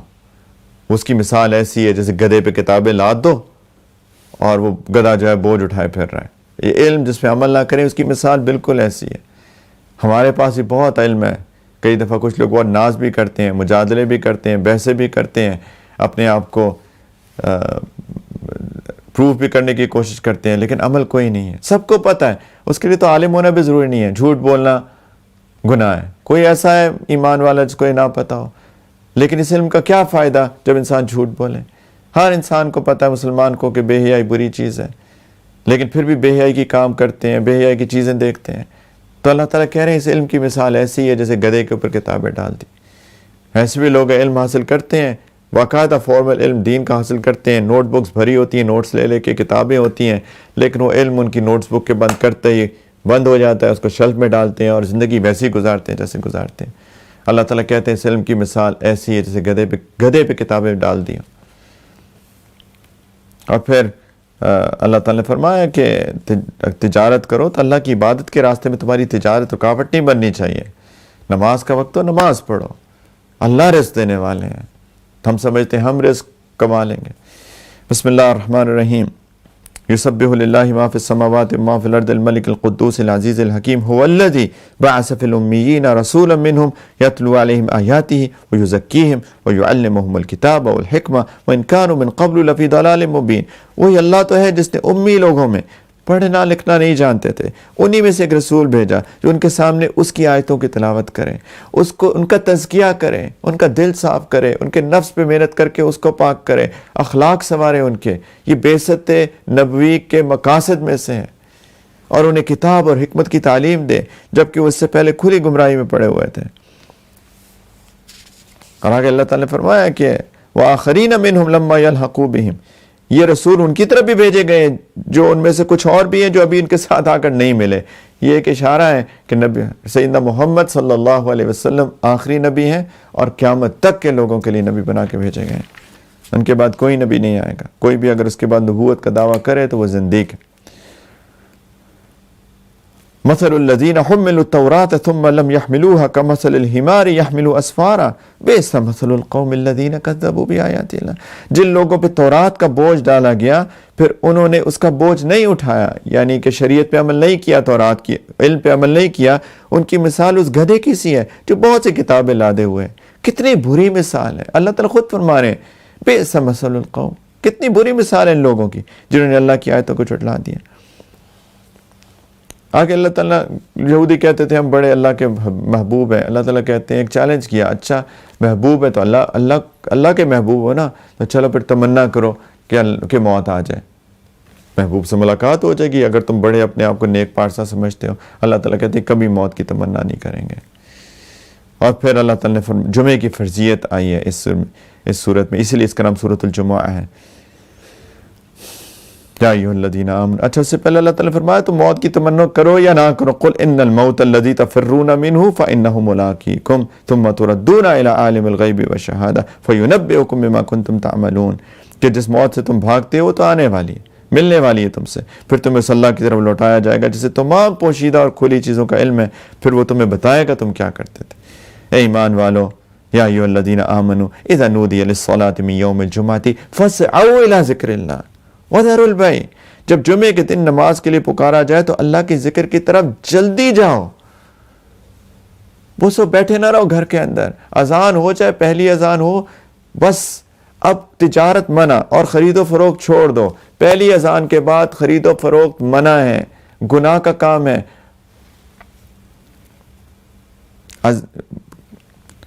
یہ بہتر ہے اگر تم سمجھو، اور جب نماز پوری ہو جائے فَإِذَا قُضِيَتِ الصَّلَاةُ فَانتَشِرُوا فِي الْأَرْضِ وَابْتَغُوا مِن فَضْلِ اللَّهِ، پھر پھیل جاؤ، پھر اللہ کا فضل تلاش کرو، پھر بے شک تجارت کرو، اور اللہ کو کثرت یاد کرتے رہنا، اللہ کو پھر بھی وَاذْكُرُوا اللَّهَ كَثِيرًا لَعَلَّكُمْ تُفْلِحُونَ، تاکہ تمہیں فلاح ہو۔ ایک دفعہ ہوا تھا، پہلے نبی کریم صلی اللہ علیہ وسلم کا معمول یہ تھا، پہلے نماز پڑھاتے تھے جمعے کی، پھر خطبہ ہوتا تھا، تو ایک تو نماز پڑھا کے خطبہ دے رہے تھے، باہر کچھ تاجر آ گئے اور وہ اپنا اعلان کرتے تھے، تو کچھ صحابہ وہ نبی کریم صلی اللہ علیہ وسلم کو چھوڑ کے، تاجر تھے، انہوں نے کہا کہ چلے نہ جائیں، تو ابھی خطبہ ہو رہا تھا تو وہ چلے گئے، تو اللہ تعالیٰ نے منع فرمایا کہ وَإِذَا رَأَوْا تِجَارَةً أَوْ لَهْوًا انفضوا إِلَيْهَا وَتَرَكُوكَ قَائِمًا، کچھ لوگوں نے تجارت کو یا کوئی کھیل دیکھا تو اس کی طرف ٹوٹ پڑے اور تمہیں کھڑا ہوا چھوڑ دیا، یعنی خطبہ دیتے رہے۔ اللہ تعالیٰ فرمانے قُلْ مَا عِنْدَ اللَّهِ خَيْرٌ مِّنَ اللَّهْوِ وَمِنَ التِّجَارَةِ، جو اللہ کے پاس ہے وہ کھیل سے بھی اور تجارت سے بھی کہیں زیادہ بہتر ہے، اور فکر نہیں کرو، واللہ خیر الرازقین، اللہ بہترین رزق دینے والا ہے، اللہ کی طرف سے رزق آتا ہے۔ نماز کا وقت، دکانیں بند، نماز میں۔ آگے سورۃ المنافقون ہے، اس کا بھی خاص واقعہ ہے، اس کا پس منظر میں خاص واقعہ ہے۔ خلاصہ یہ ہے کہ بن المستلق ایک عرب کا قبیلہ تھا جس کے بارے میں نبی کریم صلی اللہ علیہ وسلم کو یہ اطلاع ملی کہ وہ مدینہ پہ حملہ کرنے کے لیے لشکر جمع کر رہا ہے، تو آپ صلی اللہ علیہ وسلم خود تشریف لے کے گئے صحابہ کے ساتھ، ان سے جنگ ہوئی، آخر کار ان کو شکست ہوئی اور بعد میں مسلمان بھی ہو گئے۔ لیکن جنگ کے دوران آپ نے وہیں ایک چشمہ تھا اس کے قریب پڑاؤ ڈالا، اور مہاجر اور انصار میں اس کے پانی کے میں کسی معاملے میں جھگڑا ہو گیا۔ خیر وہ جھگڑا بڑھ گیا اور سیکھ رہے تھے صحابہ، ابھی تک ظاہری بات ہے سارا کچھ تو انہوں نے سیکھا تو ہم تک یہ پہنچا، تو انہوں نے ایک دوسرے کو کہا کہ تم انصاری، تم مہاجر، تو نبی کریم صلی اللہ علیہ وسلم نے انٹروین کیا کہ دیکھو یہ تو دین ہمارا، یہ جو تعصب ہے یا عصبیت ہے، اس سے اسلام نے ہمیں نجات دی ہے، یہ انصاری مہاجر کوئی نہیں ہے، کوئی یہ انصاری اور مہاجر کے نعرے مت لگاؤ۔ تو انہوں نے ان کو سمجھا دیا، وہ سمجھ گئے۔ منافقین نے وہ تو ان موقع کی تلاش میں ہوتے تھے. تو انہوں نے جا کے انصار کو کہا کہ ہاں یہ دیکھو مہاجر آئے ہیں، مکہ سے آئے ہیں ہمارے پاس، اور انہوں نے ہمارے قبضہ کر لیا ہے اور ہمارے حقوق لے لیے ہیں. اور اس میں سے جو ان کا عبداللہ بن ابی تھا، ان کا سردار تھا، سردار المنافقین تھا، اس نے جا کے کہا کہ اب ہم جائیں گے مدینہ، تو میں سے جو عزت والا ہے وہ ذلیلوں کو نکال دے گا وہاں سے. یعنی اس کا مقصد یہ تھا کہ مہاجرین کو ہم نکال دیں گے اور ہم عزت والے ہیں. تو اللہ تعالیٰ تو ایک مخلص انصاری صحابی تھے، ان کو کہا انصار کو، اور منافق تھے، منافق ظاہری طور پر تو مسلمان تھے، ان کو یہ بات اچھی نہیں لگی کہ یہ کیا کہہ رہا ہے، مسلمان ہے ظاہری طور پہ. انہوں نے جا کے نبی کریم صلی اللہ علیہ وسلم کو، زید بن ارقم تھا ان کا نام رضی اللہ عنہ، انہوں نے جا کے نبی کریم صلی اللہ علیہ وسلم کو شکایت لگا دی. انہوں نے عبداللہ بن ابی کو بلایا، تو انہوں نے کہا میں نے وہ جھوٹ بول دیا، میں نے تو نہیں کہا. تو نبی کریم صلی اللہ علیہ وسلم نے فرمایا کہ اچھا زید تم نے شاید غلط سمجھا. تو ان کو بڑا عجیب لگا کہ دیکھو اس نے مجھے جھوٹا ثابت کر دیا نبی کریم علیہ السلام کے سامنے. کیا اخلاص تھا ان صحابہ کا. اللہ نے آیات نازل فرما دی کہ منافق نے ایسے ہی کہا ہے. بسم اللہ الرحمن الرحیم. اذا جاءک المنافقون قالوا نشهد انک لرسول اللہ. یہ منافق آپ کے پاس آتے ہیں، کہتے ہیں ہم گواہی دیتے ہیں آپ اللہ کے رسول ہیں. اللہ تعالیٰ فرماتے ہیں واللہ یعلم انک لرسول. تمہیں بتانے کی ضرورت نہیں ہے، اللہ جانتا ہے واقعی اس کے رسول ہیں. اور اللہ یہ بھی گواہی دیتا ہے واللہ یشہد ان المنافقین لکاذبون. یہ منافق جھوٹ بولتے ہیں. اللہ تعالیٰ کہتے ہیں ظاہری طور پہ ان کو دیکھو کتنے ڈیل ڈول والے ایسے نیک پارسا نظر آتے تھے، چبے کبے ساتھ میں پتہ نہیں کیا کیا. اللہ تعالیٰ کہتے ہیں وَإِذَا رَأَيْتُهُمْ تُعْجِبُكَ أَجْسَامُهُمْ کہ جب تم دیکھتے ہیں ان کے ڈیل ڈول تمہیں بہت اچھے لگتے ہیں. وَيَقُولُ تَسْمَعْ لِقَوْلِهِمْ. باتیں بھی ایسی فصاحت بلاغت کے ساتھ کرتے ہیں، سنتے ہی رہ جو ان کی باتیں. لیکن ان کی مثال کیسی ہے کأنہم خشب مسندہ، جیسے لکڑیاں ہیں جو رکھی ہوں. یعنی لکڑیاں اگر کوئی ڈیکوریشن پہ رکھتے ہیں ان کا فائدہ تو کوئی بھی نہیں ہوتا، دیکھنے میں بڑی اچھی لگتی ہیں لیکن فائدے کی چیز نہیں ہوتی. یہ بھی دیکھنے میں بڑے اچھے لگتے ہیں، ان کا فائدہ کوئی نہیں. اور اس کے بارے میں یہ بھی آیا کہ جب نبی کریم صلی اللہ علیہ وسلم کی مجلس میں جاتے تھے تو ایسے بیٹھے ہوتے تھے کأنہم خشب مسندہ، اور کوئی بات نہیں سنتے تھے، کوئی نیت ہی نہیں ہوتی تھی سننے کی، لیکن ایسے کہتے تھے، ایسے اپنے ایکٹ کرتے تھے جیسے بڑے غور سے سن رہے ہیں. لیکن اللہ تعالیٰ کہہ رہے ہیں ایسے ہیں جیسے لکڑیاں کھڑی ہوئی ہیں، ٹیک لگا کے لکڑیاں کھڑی ہوئی ہیں، کوئی بات نہیں سنتے تھے نہ سننا چاہتے تھے. اللہ تعالیٰ فرمانی یہ تمہارے دشمن ہیں، ان سے ہوشیار ہو جاؤ. اللہ تعالیٰ نے پھر کہا کہ ان کے بارے میں مغفرت کی دعا کرو یا نہ کرو برابر ہے، کیونکہ اللہ ان کو نہیں بخشنے والا ان منافقین کو الا یہ کہ توبہ کر لیں. اور یہ کہتے ہیں کہ جو کچھ رسول اللہ صلی اللہ علیہ وسلم کے پاس ہے ان پر خرچ، جو لوگ رسول اللہ صلی اللہ علیہ وسلم کے پاس ہیں ان پہ خرچ نہ کرو یہاں تک کہ خود ہی منتشر ہو جائیں گے. یعنی کہ ان پہ خرچ نہیں کریں گے تو شاید وہ سمجھ رہے ہیں منافقین کہ ہماری طرح یہ بھی دنیا کے لالچ میں ہیں، بھاگ جائیں گے معاذ اللہ. اللہ تعالیٰ فرما رہے ہیں آسمان زمین کے سارے خزانے اللہ ہی کے ہیں. یہ منافق لوگ سمجھتے نہیں ہیں وَلِلَّهِ خَزَائِنُ السَّمَاوَاتِ وَالْأَرْضِ وَلَكِنَّ الْمُنَافِقِينَ لَا يَفْقَهُونَ. اور يَقُولُونَ لَئِن رَجَعْنَا إِلَى الْمَدِينَةِ لَيُخْرِجَنَّ الْأَعَزُّ مِنْهَا الْأَذَلَّ کہ ہم جب مدینہ کو لوٹ کے جائیں گے تو جو عزت والا ہے وہ وہاں سے ذلت والے کو نکال دے گا. یعنی ہم منافقین اور انصار، ہم منافقین ان کو مہاجرین کو نکال دیں گے. اللہ تعالیٰ فرما رہے وَلِلَّهِ الْعِزَّةُ وَلِرَسُولِهِ وَلِلْمُؤْمِنِينَ وَلَكِنَّ الْمُنَافِقِينَ لَا يَعْلَمُونَ. عزت تو اللہ کو حاصل ہے اور اس کے رسول کو اور ایمان والوں کو، منافق لوگوں کو پتہ نہیں ہے. اور پھر اللہ تعالیٰ نے فرمایا یا ایھا الذین آمنوا لا تلہکم اموالکم ولا اولادکم عن ذکر اللہ. ایمان والو تمہاری دولت اور تمہاری اولاد تمہیں اللہ کے ذکر سے غافل نہ کر دیں. جو لوگ ایسا کریں گے وہ بڑے گھاٹے کا سودا کر رہے ہیں.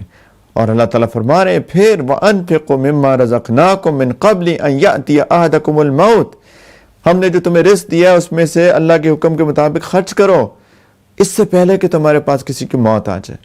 اب اللہ تعالیٰ فرما رہے ہیں کچھ لوگ ایسے ہوں گے کہ انہوں نے خرچ نہیں کیا ہوگا، موت آ گئی، نیک کام نہیں کیے ہوں گے، موت آ گئی. اب ان کو احساس ہوگا اور وہ کہیں گے فَيَقُولَ رَبِّ لَوْلَا أَخَّرْتَنِي إِلَىٰ أَجَلٍ قَرِيبٍ کہ اے رب آپ مجھے تھوڑی دیر کے لیے اور مہلت کیوں نہیں دے دیتے.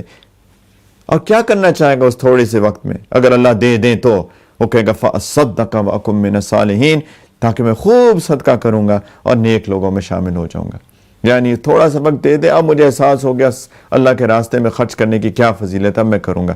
اللہ تعالیٰ کہتے ہیں وَلَن يُؤَخِّرَ اللَّهُ نَفْسًا إِذَا جَاءَ أَجَلُهَا، جب کسی شخص کا معین وقت یعنی موت آ جائے گی تو اللہ اسے ہرگز مہلت نہیں دیں گے۔ وَاللَّهُ خَبِيرٌ بِمَا تَعْمَلُونَ، اللہ تعالیٰ کو سارا پتہ ہے جو تم کرتے ہو۔ آگے سورۃ التغابن ہے، یہ کچھ نے کہا یہ کچھ کہ یہ مدنی صورت ہے، کچھ نے کہا مکی صورت ہے، کچھ نے کہا اس کے اندر اختلاف ہے کہ کچھ آیات مکی ہیں کچھ مدنی ہیں، لیکن اس کے اندر مضامین وہی ہیں جو مکی صورتوں میں توحید، عقیدہ، رسالت، قیامت وغیرہ۔ تغابن کے بارے میں کئی اقوال ہیں۔ تغابن کا مطلب کیا ہے؟ ایک مفہوم یہ کہ لوگ ایک دوسرے کو نقصان یا حسرت میں مبتلا کریں، کہ کسی کو نقصان پہنچا دیا، حسرت میں مبتلا کر دیا، اس کو تغابن کہتے ہیں، ایک دوسرے کو کریں۔ ایک ہے ایک تشریح، ایک اس کا ترجمہ ہے ہار جیت۔ یہ ایک بڑا جامع سا لفظ ہے۔ تو یوم التغابن، قیامت کو اللہ تعالیٰ نے کہا یوم التغابن ہے کہ ہار جیت کا دن ہے، کوئی ہار جائے گا، کوئی جیت جائے گا۔ بسم اللہ الرحمن الرحیم۔ یسبح للہ ما فی السماوات وما فی الارض لہ الملک ولہ الحمد وهو علی کل شیء قدیر هو الذی خلقکم فمنکم کافر ومنکم مؤمن۔ اللہ ہی ہے جس نے تو پیدا کیا ہے، پھر تم میں سے کوئی کافر بنتا ہے، کوئی مومن بنتا ہے، اور جو کچھ تم کرتے ہو اللہ جانتا ہے۔ اللہ تعالیٰ کہتے ہیں آسمان زمین میں جو کچھ ہے وہ اسے جانتا ہے، جو کچھ تم چھپ کر کرتے ہو، جو تم کھلا کرتے ہو، اس کا بھی اسے علم ہے، اور اللہ دل کی باتوں تک کا خوب جاننے والا ہے۔ واللہ علیم بذات الصدور۔ اللہ تعالیٰ پھر فرما رہے ہیں آگے چل کے کہ ایک دوسری زندگی اللہ تعالیٰ دیں گے سور کے بعد۔ اس دن ہوگی جب اللہ تمہیں روز حشر میں اکٹھا کرے گا۔ وہ ایسا دن ہوگا یوم یجمعکم لیوم الجمع ذالک یوم التغابن، ہار جیت کا دن ہوگا یہ۔ ہاں، جو شخص اللہ پہ ایمان لایا ہوگا، نیک عمل کیے ہوں گے، اللہ اس کے گناہوں کو معاف کر دیں گے اور اس کو ایسی باغوں میں داخل کریں گے اس کے نیچے نہریں بہتی ہیں، ہمیشہ رہیں گے۔ یہ بڑی کامیابی ہے۔ اور جن لوگوں نے کفر اختیار کیا ہوگا، ہماری آیتوں کو جھٹلایا ہوگا، وہ دوزخ والے ہوں گے، اس میں ہمیشہ رہیں گے اور بہت برا ٹھکانہ ہے۔ اور اللہ تعالیٰ کہتے ہیں اطیعوا اللہ واطیعوا الرسول، اللہ کی فرما برداری کرو، رسول کی فرما برداری کرو۔ اگر تم نے منہ موڑا تو ہمارے رسول کی ذمہ داری صرف یہ ہے کہ تمہیں بات پہنچا دے، بس آگے تمہارا کام۔ اور اللہ تعالیٰ فرماتے ہیں یا ایھا الذین آمنوا ان من ازواجکم واولادکم عدوا لکم فاحذروہم، اے ایمان والو، تمہاری بیویوں اور تمہاری اولاد میں سے کچھ تمہارے دشمن ہیں، ان سے ہوشیار رہنا۔ کون ہے یہ دشمن؟ وہ ہیں جو ہمیں اللہ کے راستے میں چلنے سے روکیں، وہ دشمنی کر رہے ہیں ہمارے ساتھ۔ کبھی بیویاں آتی ہیں کہ جی آپ کیوں جا رہے ہیں کسی نیک کام کے لیے، آپ کیوں اعتکاف بیٹھ رہے ہیں 10 دن میں کیا کروں گی، آپ روزے پہ کیوں جا رہے ہیں تبلیغ پہ 3 دن، آپ مجھے چھوڑ ہی دیں گے، جبکہ پورے 27 دن ہر وقت اس کے ساتھ ہوتا ہے۔ 3 دن کی جدائی برداشت نہیں کرتی، یا کوئی نہ کوئی 3 پہ چلنے سے روکتی ہیں خواتین۔ داڑھی کیوں آپ نے بڑھا لی، اب اچھے نہیں لگ رہے۔ اللہ تعالیٰ کہتی ہیں تمہاری دشمن ہے، ان سے ہوشیار رہو۔ لیکن یہ بھی نہیں ہے کہ ان کو جھٹلا دو۔ اللہ تعالیٰ فرما رہے ہیں کہ یہ صبر کا کام ہے۔ جب بیویاں یا اولاد بھی، اور کبھی شوہر بھی اس کے اندر وہ بھی شامل ہیں، شوہر بھی ایسا کرتے ہیں، بیویاں نیک بننا چاہتی ہیں، شوہر نہیں کرنے دیتے، یہ سب اللہ تعالیٰ کہہ رہے ہیں تمہارے دشمن ہیں، ہوشیار رہو۔ ایسا نہ ان کے باتوں میں آ کے تم دین کو چھوڑ بیٹھو۔ لیکن کیا کریں، معاملہ کیسے کریں ان کے ساتھ، اللہ تعالیٰ وہ بھی بتا رہے ہیں فَإِن تَعْفُوا وَتَصْفَحُوا وَتَغْفِرُوا، برا تو لگتا ہے لیکن اللہ تعالیٰ کہہ رہے ہیں معاف کر دو، درگزر کرو، بخش دو، تو اللہ بہت بخشنے والا مہربان ہے۔ یعنی معاملہ چلا دعا کرتے رہو، ہو سکتا ہے تمہاری اچھائی کی وجہ سے ایک دن اللہ تعالیٰ ان کے بھی دل پلٹ جائیں انشاءاللہ۔ یہ نہ ہو کہ چیخنا چلانا شروع کر دو، بدتمیزی کرنا شروع کر دو۔ اللہ تعالیٰ فرمائے انما اموالکم واولادکم فتنہ، تمہارے مال تمہاری اولاد آزمائشی تو ہیں، واللہ عندہ اجر عظیم۔ پھر اللہ تعالیٰ فرما رہے ہیں کہ خرچ کرو، جن کے دل جو لوگ اپنے دل کی لالچ سے محفوظ ہو جائیں وہی فلاح پانے والے۔ بخل مت کرو، دل چھوٹے نہ کرو، قرض حسنہ اللہ کو اچھا قرض دو، واپس کرے گا اللہ تعالیٰ کئی گنا بڑھا کر، اور تمہارے گناہ بھی بخش دے گا خرچ کرنے پہ۔ آگے سورۃ الطلاق ہے۔ وقت ضائع ہو، میں کل بھی عرض کیا تھا کہ آپ جو بہت صورتیں بہت آ رہی ہیں، آخری 3-4 جو جز ہیں پارے ہیں، اس کے اندر بہت صورتیں ہیں، تو تھوڑی بھی بات کریں تو پھر وقت لگ جاتا ہے، تو اس لیے میں کل ہی آپ کو وارن کر دیا تھا کہ اب تھوڑا سا وقت زیادہ لگے گا، تقریباً 1.25 گھنٹے کے قریب ہو جائیں گے اندازاً. تو طلاق، اس میں طلاق اللہ تعالیٰ کو بہت ناپسند ہے، لیکن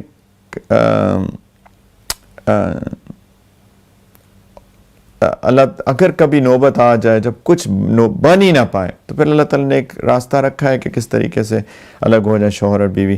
تو اس کے احکام ہیں، سورہ بقرہ میں بھی تھے اور یہاں پر بھی ہیں کہ کس وقت میں طلاق دے سکتے ہیں اور کس طرح دی جاتی ہے، اور پھر اس کے بعد کس خواتین مختلف طرح کی ہوتی ہیں، یعنی نکاح مختلف طرح کے ہوتے ہیں جن کے ساتھ جن کو حیض آتا ہے، کچھ کا حیض نہیں آتا ہے، کچھ حاملہ ہوتی ہیں، پریگننٹ ہوتی ہیں وغیرہ وغیرہ، تو ان کی عدت کیسے ہوگی. تو اس کے احکام ہیں اس کے اندر. بسم اللہ الرحمن الرحیم. یا ایھا النبی اذا طلقتم النساء فطلقوهن لعدتهن واحصوا العدہ. اے نبی، جب تم لوگ یعنی آپ ساری امت کے لوگ عورتوں کو طلاق دینے لگے تو انہیں ان کی عدت کے وقت طلاق دو. اس کی تفسیر نبی کریم صلی اللہ علیہ وسلم نے کہی کہ ان کو عدت کا مطلب ہوتا ہے وقت، تو ایک خاص وقت میں طلاق دو. اور اس کے بارے میں تفصیل ہے کہ حیض کے دوران طلاق دینا حرام ہے. طلاق ہو جاتی ہے لیکن حرام ہے، گناہ کبیرہ ہے کہ جب عورتوں کے حیض ہو اس وقت طلاق دینا. پلس جب طہر کی حالت میں بھی طلاق دیں تو وہ ایسی ہو کہ اس میں ازدواجی تعلق جماع وغیرہ نہ قائم کیا ہو. تو یہ اللہ تعالیٰ کہہ رہے ہیں کہ ان کو ایسے وقت میں ان کو اپنے وقت میں طلاق دو جو کہ حدیث میں جس کی تشریح آئی ہے. اور اس کے بعد ان کی جو عدت ہے اس کو اچھی طرح سے شمار کرو، یعنی اگر دوبارہ کسی اور سے نکاح کرنا ہو تو اچھے ٹھیک طریقے سے عدت گنو.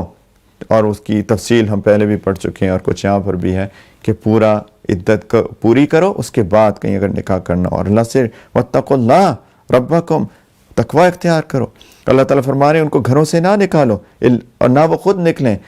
موقع دو، ہو سکتا ہے رجوع ہو جائے. اور یہ بھی ہاں، ایک طلاق دو، کیوں تین دیتے اگر کرنی ہو سکتا ہے معاملات ایک طلاق کے بعد ایک دم احساس ہو. بہت لوگوں کو احساس ہو جاتا ہے طلاق کے بعد، شوہر کو بھی بیوی کو بھی، سب سیدھے ہو جاتے ہیں.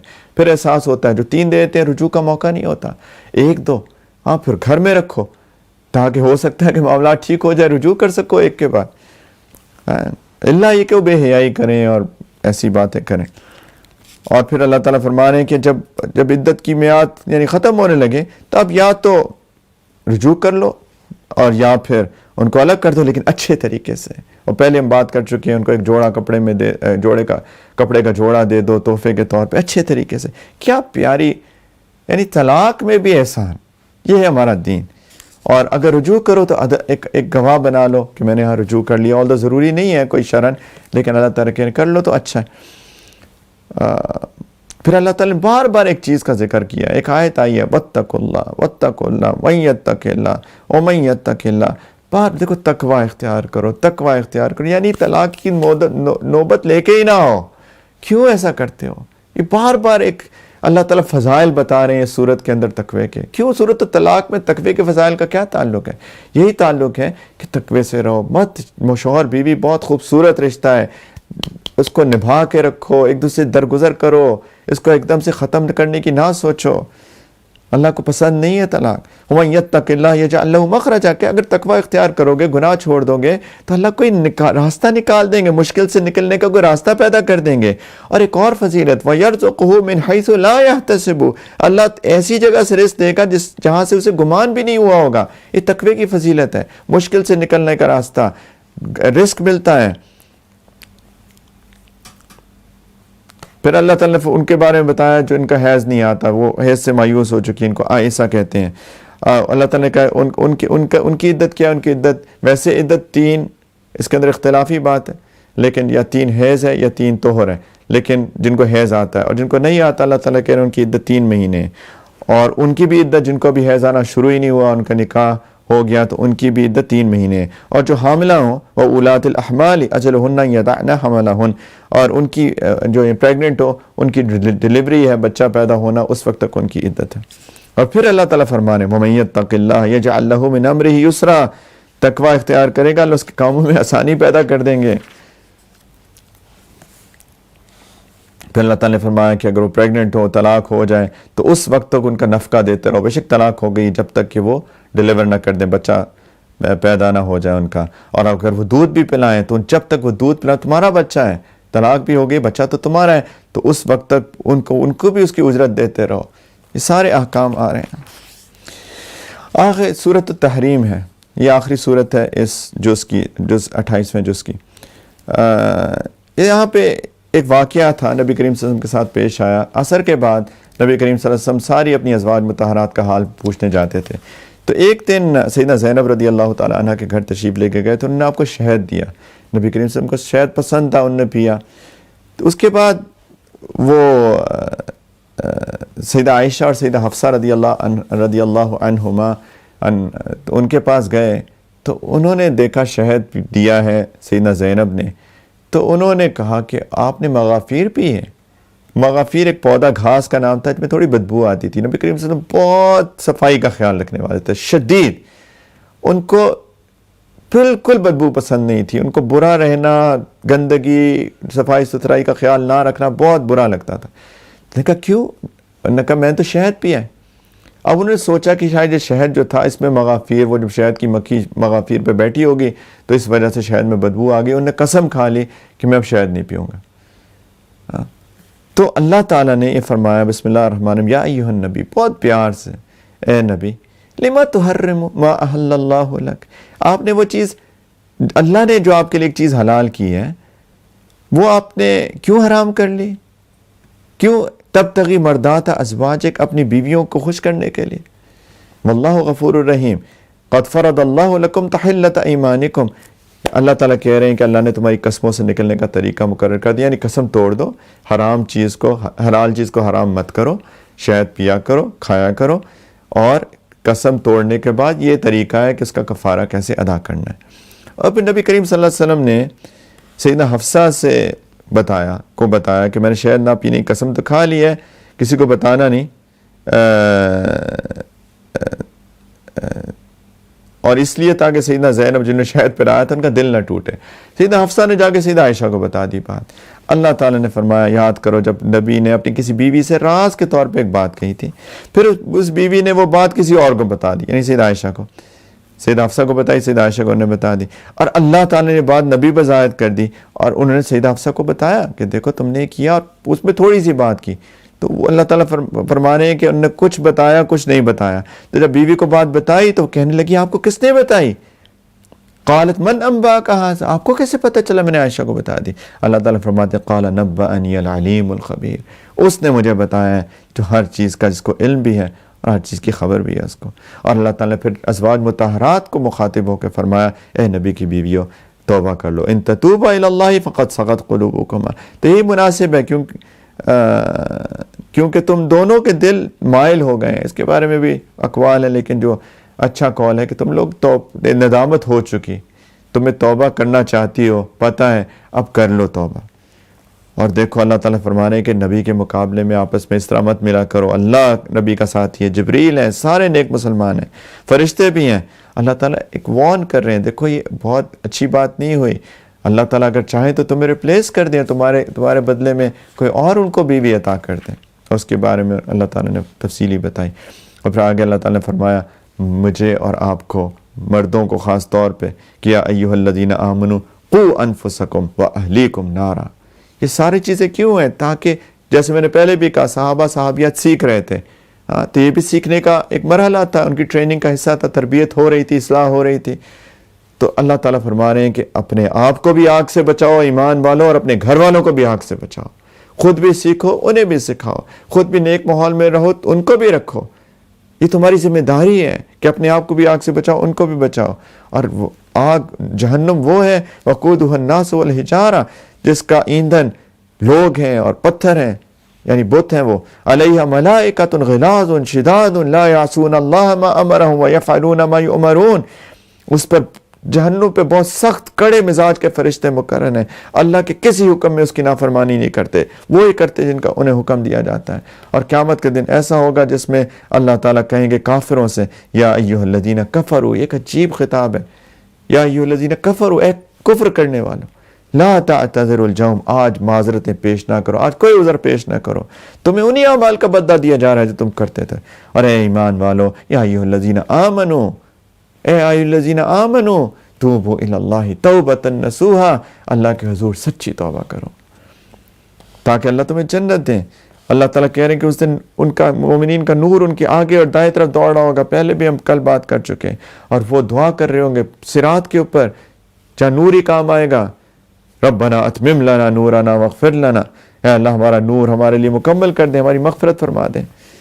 آگے اللہ تعالیٰ نے فرمایا کہ دیکھو اگر تم نبی کی بیوی ہو، نبی کے رشتہ دار ہو، کسی بھی نیک آدمی کے رشتہ دار ہو، یہ رشتہ داریاں قرابت قیامت کے دن کام نہیں آئیں گی۔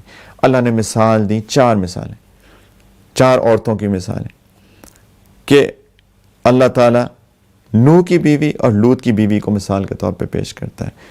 نوح علیہ السلام، لوط علیہ السلام 2 نبی ہیں، ان کی بیویاں، 2 نبیوں کی بیویاں۔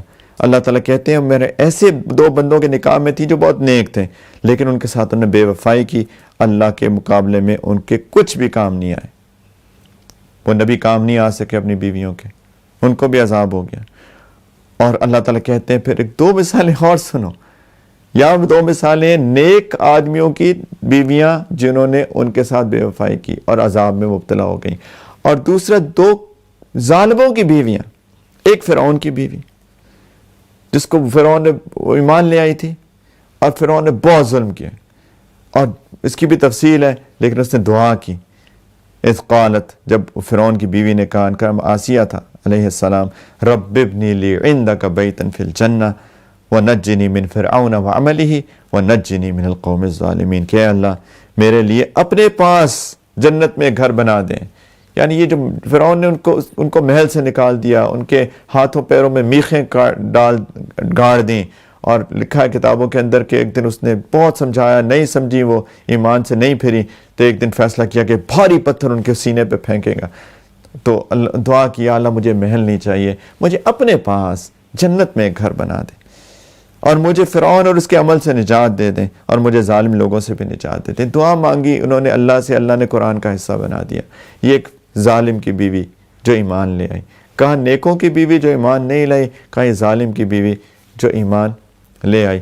لکھا ہے کہ اس کے پتھر پھینکنے سے پہلے اللہ تعالیٰ نے ان کی روح کو قبض کر لیا، ان کو تکلیف نہیں ہوئی۔ اور پھر اللہ نے 4تھی عورت، 4 عورتوں کی مثال ہے، کیونکہ نبی علیہ السلام کے ازواج مطہرات امہات المومنین ہماری والدہ ہیں، ہماری روحانی والدہ ہیں، ان کو چونکہ مخاطب تھیں، اللہ تعالیٰ مخاطب ہیں، تو اس لیے اللہ تعالیٰ نے عورتوں کی ہی مثال دی۔ کہ ایک اور مثال سنو، عمران علیہ السلام کی بیٹی مریم، کہ وہ بھی کتنی نیک عورت تھی۔ 2 نافرمان عورتیں، 2 فرما بردار عورتیں، ایک فرعون کی بیوی آسیہ علیہ السلام، دوسری مریم علیہ السلام، جنہوں نے اپنی عصمت کی حفاظت کی۔ مریم ابنۃ عمران التی احسنت فرجہا فنفخنا فیہ من روحنا، تو ہم نے اس میں مریم میں اپنی روح پھونک دی، یعنی اپنی طرف سے خاص روح ڈالی ان کے بطن میں بغیر کسی نکاح کے۔ وصدقت بکلمات ربیہا وکتبہ وکانت من القانتین، انہوں نے اپنے رب کی باتوں اور اس کی کتابوں کی تصدیق کی اور اطاعت 4 لوگوں میں شامل تھیں۔ تو ہمارے والد، ہمارے دادا، ہمارے ماموں، ہمارے چچا، ہماری شوہر، ہماری بیویاں، ہماری اولاد، ہمارے والدین کوئی کام نہیں آئیں گے۔ قیامت کے دن ہر بندے کے اپنے اعمال کام آئیں گے۔ تو ہم سب قرآن کو سمجھنے والے بنیں، خود عمل میں لگ جائیں۔ آخری 2-3 دن رہ گئے ہیں رمضان کے، توبہ، سچی توبہ کر لیں۔ یا ایھا الذین آمنوا توبوا الی اللہ توبۃ نصوحا، ابھی ہم نے پڑھا ایمان والو سچی توبہ کر لو۔ ہم سب ابھی سچی توبہ ایک دفعہ پھر کرتے ہیں اللہ سے کہ ہم پورے کے پورے دین پہ اللہ چلنے کی کوشش کریں گے۔ آپ کی توفیق چاہیے انشاءاللہ۔ سب لوگ یہ کلمات جو ہے میرے ساتھ پڑھ لیں توبہ کی نیت سے۔ اگر کوئی بیعت توبہ کرنا چاہتا ہے تو بیعت توبہ کی نیت بھی کر سکتا ہے۔ سب لوگ سچے دل سے کہیں بسم اللہ الرحمن الرحیم، لا الہ الا اللہ محمد الرسول اللہ، آمنت باللہ وملائکتہ وکتبہ ورسلہ والیوم الآخر والقدر خیرہ وشرہ من اللہ تعالی والبعث بعد الموت، آمنت باللہ کما ہوا باسمائہ وصفاتہ وقبلت جمیع احکامہ اقرار باللسان وتصدیق بالقلب، اشہد ان لا الہ الا اللہ اشہد ان محمدا عبدہ ورسولہ۔ استغفر اللہ ربی من کل ذنب واتوب الیہ برحمتک یا ارحم الراحمین۔ دعا کر لیتے ہیں۔ الحمدللہ رب العالمین، اللہم صلی علی سیدنا محمد وعلی آل سیدنا محمد وبارک وسلم۔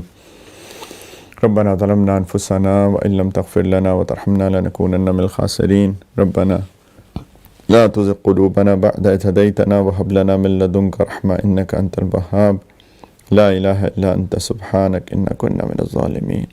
اللہ اس مجلس کو قبول فرما لیجیے یا ارحم الراحمین۔ اس ٹوٹی پھوٹی جو کوشش کی میرے مولا، یا اللہ اس کو قبول فرما لیجیے میرے پیارے اللہ۔ ہم حق نہیں ادا کر پائے آپ کے کلام پاک کا، میرے اللہ قبول فرما لیجیے۔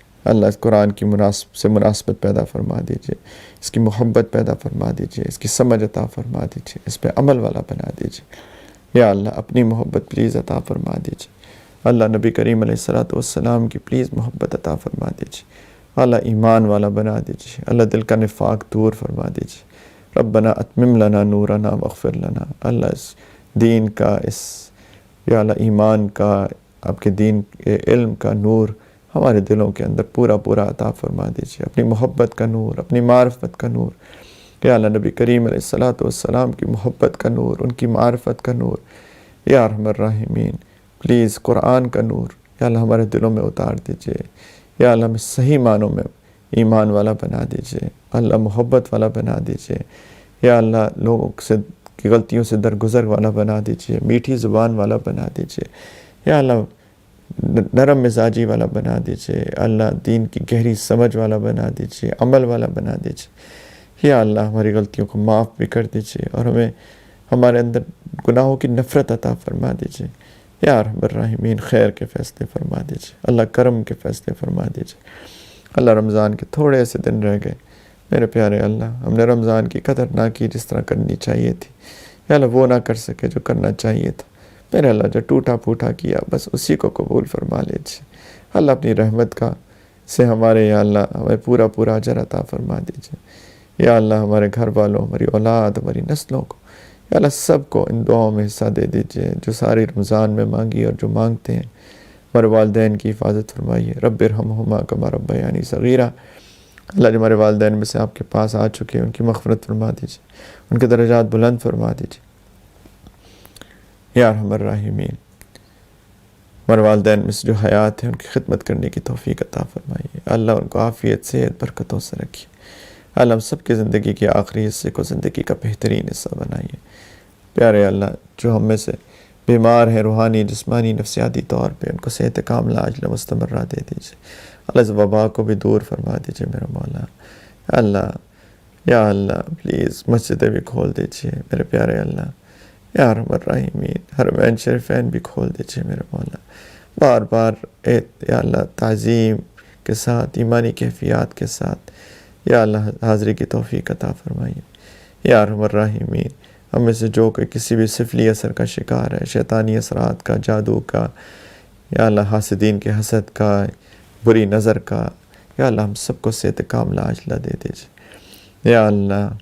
دین دنیا کے محتاج ہیں اللہ یا اللہ۔ جو قرضوں میں مبتلا ہیں ان کو قرضوں سے نجات کی سبیل پیدا فرما دیجیے میرے مولا۔ جو رزق کی تنگی کا شکار ہے رزق میں وسعت عطا فرما دیجیے، برکتیں عطا فرما دیجیے یا اللہ۔ آپ کے محتاج ہیں میرے مولا، کسی اور کا محتاج مت کیجیے گا میرے مالک یا ارحم الراحمین۔ مخلص معاونین عطا فرمائیے اپنے دین کی خدمت کے لیے، ہم سب کو قبول فرمائیے۔ ہمیں پتہ ہے ہم قابل نہیں ہیں لیکن آپ قبول فرما لیجیے، راضی ہو جائیے دنیا میں بھی اور خاص طور پہ اللہ جب آپ کے پاس جانے کا وقت ہو، پہلے راضی ہوئیے گا کلمے کی توفیق کے ساتھ، اپنی ملاقات کے شوق کے ساتھ، اپنی رضا کے ساتھ، مغفرت کے ساتھ اپنے پاس اپنے وقت پہ بلائیے گا اللہ۔ قبر اور قیامت کے دن کی ساری منازل کو آسان کر کے نبی کریم علیہ السلام کی شفاعت سے میرے مولا ان کے قدموں میں جنت الفردوس میں جمع فرما دیجیے گا اور اپنا دیدار بے حجاب اور اپنی دائمی رضا عطا فرمائیے گا اللہ۔ آپ کے در کے فقیر ہیں، مانگنا تو نہیں آتا، بن مانگی عطا فرما دے میرے پیارے اللہ۔ ربنا تقبل منا انك انت السميع العليم وتب علينا انك انت التواب الرحيم صلى الله على النبي الكريم وعلى آله وصحبه اجمعين برحمتك يا ارحم الراحمين الحمد لله۔